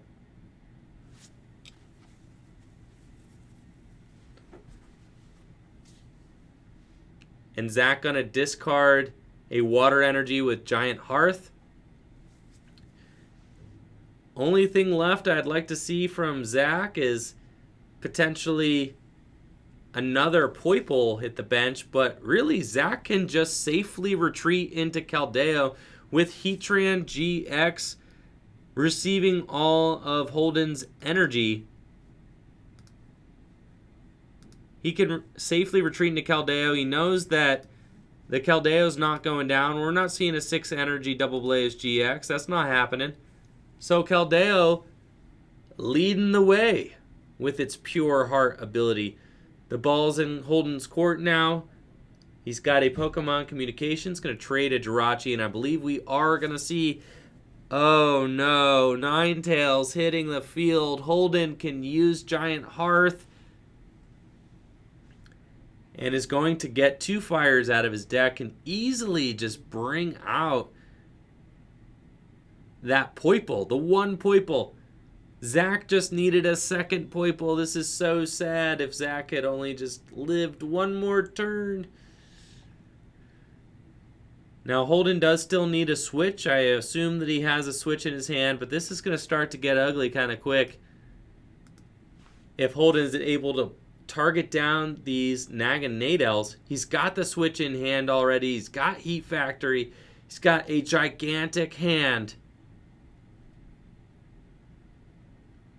And like 6 fire in this hand too. He'll replace his own stadium with Heat Factory. Going to discard a fire and draw 3 cards. Finding himself a welder to boot. Which is absolutely insane. He's going to be able to suit up one of these Pokemon on his bench with some fire energy using welder. But first he's going to Stellar Wish. Finds an escape board. Fantastic find there for Holden. His deck is working beautifully. He's got everything he could possibly want. In order for Zach to stay in this game, he's going to need to get 2 Poiples down next turn. That's a lot to ask from Nag Quag. I mean, Zach has got a ton of Whoop, but no Poiple. 12 Gauge in the chat is saying it looks like Zach prized his other Poiples. That could very much be the case, in which case this is going to be a quick and sad game, folks. With only 1 Poiple out, Zach has no way to accelerate energy other than manual attachment, and Zach did not get a manual attachment on the first turn of the game, so he's already a turn behind. I mean, we got some Quags in the chat. In the bench, not in the chat. Pay your respects for Whoop. No, there's another Poiple right here. No. But at this point, Zach needs 2 Poiple, not just 1. He needs to bench 2 Poiple this turn.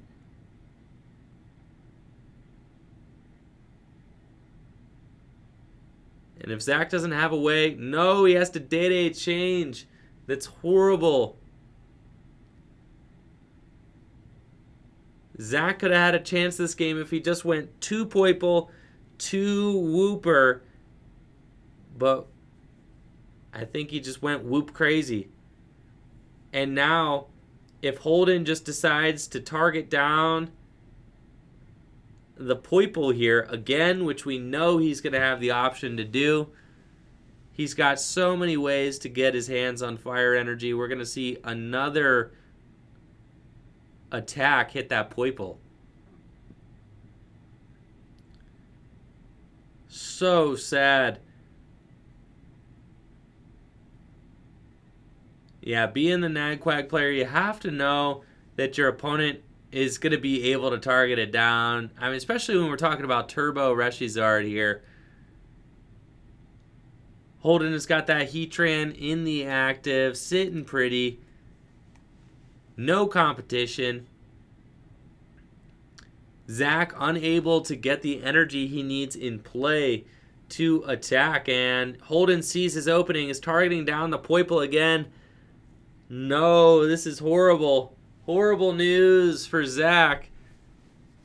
Using Ninetales and its 9 Temptations ability.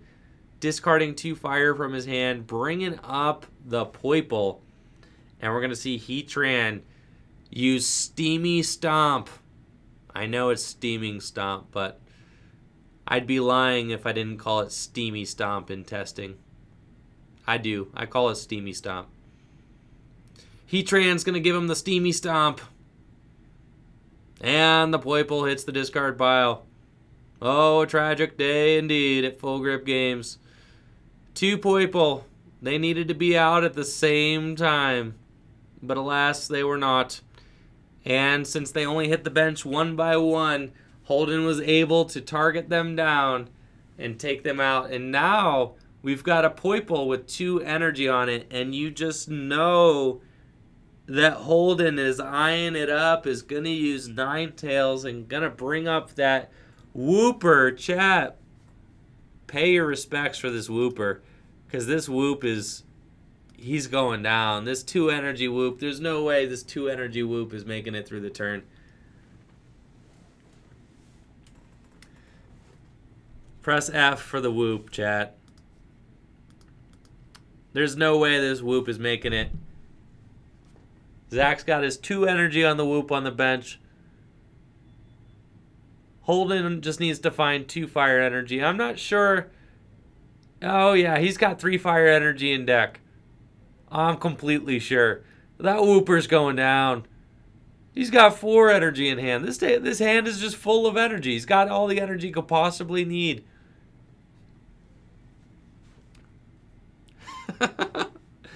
Oh, my goodness. Holden has got a welder onto Victini, realizing that he's running out of energy here pretty quick. He's got a heat factory. Since he already has 2 fire energy in his hand, he's going to be able to discard those and use 9 temptations. We may actually just see Holden use Victini to knock out the Whooper. I think it would be best for Holden to just hang tight and attack with the Heatran again. There's no use to rush the Victini. There's really no point. Zach cannot whip up an attack. As soon as this Whooper goes down, Zach is 3 manual attachments away from attacking again. Holden can just use Heatran here to take that knockout on the Poiple. We're going to see Holden switch into Jirachi with the Escape Board, and we get a Stellar Wish as well. I think Holden would like to probably start to find welders. I think that's fair. He knows that eventually he may need to use Reshiram and Charizard and the 6 Energy Double Blaze GX to knock out Keldeo GX with its Pure Heart ability. So getting his hand on this welder is very good. And Holden is counting up the energy in his discard pile. You may actually just go and take a knockout on Keldeo this turn. Oh, baby, that's what we got. He's got enough energy for it. It's going down. Victini Prism Star, Infinity Attack. Gonna knock out the Keldeo. This is a bold move from Holden. Holden decides to keep the Whoop alive. The Whoop is here. So we're going to get to see an attack, folks. Quagsire is attacking. And sure enough, there's another Poiple. Man, if only those Poiples had been maybe just dispersed a little bit differently. They really just, opened the door for Holden to run away with this match. All Holden has to do is target down that Dedenne GX and it's game over. But now with 3 energy on board, Zach is finally going to get to take a knockout. I can't say that it really matters. I think Holden is going to be able to find 2 fire energy for his Reshiram and Charizard, and I think that we're going to see a Flare Strike with a 9 Temptations come into play here. And I believe that Holden is going to be able to take game next turn. In fact, I think that's a Fire Crystal in his hand. He'll be able to Fire Crystal Welder onto the Reshiram Charizard. He's already got everything he needs. Really, I just want to see Quagsire take 1 knockout. Let's get there, Zach. Can we just get Quagsire to take a single knockout? And that's why it's just so tough out here for non-GX decks. It really is. Reshiram and Charizard is just such a fast and aggressive deck. It's so quick that any sort of hiccup on the opponent's side of the field, it's going to be able to take advantage of it. And we got Quagsire knocking out the Victini. Zach able to save face by taking a single prize. But Holden already knows his path forward. He promotes the Jirachi. He's got Fire Crystal. He's got Fire Energies. He's got Welder. He's got it all in his hand literally right now. He could bring it back. With the Viridian, all he needs to do is discard. Get a fire. He could Fire Crystal for them back, welder them onto Reshiram and Charizard, and that's it. But we may actually see Heatran. I mean, he could just welder onto Heatran. He could do it with Heatran too. He doesn't even need to welder. He could just attach. He could attach a fire to Heatran. That's it. Heatran can just get there. And that's what's up. We get to see it happen. Heatran GX taking the game with its GX attack, and Reshizard emerging victorious. Holden Sheeks is going to move on to 5-0. And the winner of the Full Grip Games League Tournament, the winner of $80 store credit on this Wednesday night Full Grip League Tournament, was a great success tonight. Thank you guys so much for tuning in. Thank you to everybody who showed up to the event tonight and made it another awesome Wednesday tournament. We're going to grab Holden here, bring him back, and talk about his route to a 5-0 convincing victory here with his Reshiram and Charizard deck, beating Quag in his final round. We'll be right back with Holden, and then we're going to kick it off to maybe if Riley and JW are streaming tonight, I'll have to wait and see. It is kind of late because of a 5-round tournament tonight. So anyways, we'll be right back. Hang tight. Holden, 5-0. 5-0, man. I'm actually really happy. For sure. You got some awesome store credit here. You got to be stoked about that. Do you have anything in mind that you're looking to spend your store credit on? I could probably save it for more sealed product because I really am interested in getting that Rayquaza Solgaleo Lunala thing. Maybe awesome. 4 copies of it if I'm willing to dish the money into it. Okay, sick. Yeah, a lot of things, honestly. It's money, awesome. So, you know. So the Reshiram and Charizard list that you're piloting, we saw it's not exactly towards list, but no, did you take any inspiration or did you just homebrew this yourself? It is towards list, except for instead of the super scoop ups, that's what everyone's debating to take out. Seems to be the kind of big point. Yeah, of discussion. I took it out for 2 fire crystals and the Volcanion. Okay. I still have yet to use the Volcanion. Everyone's saying it's good in the mirror, so I'll just keep it. And, sure. And then Fire Crystal, even though the deck plays 18 energies, I really like Fire Crystal because it's a nice little crutch. Yeah. Yeah, it's still like a 1 for you get. It's a 1 card. You get 3 energies, and you don't have to have a big hand in order to use it. Right. And you can kind of like give yourself some breathing room when you're trying to calculate a Victini play. Exactly. And thank you so much, Alaskan Hero, for that sub. That's what's up. So sub hype. Let's go. Yeah, let's go, chat. So 5-0, that's really exciting. Definitely sure.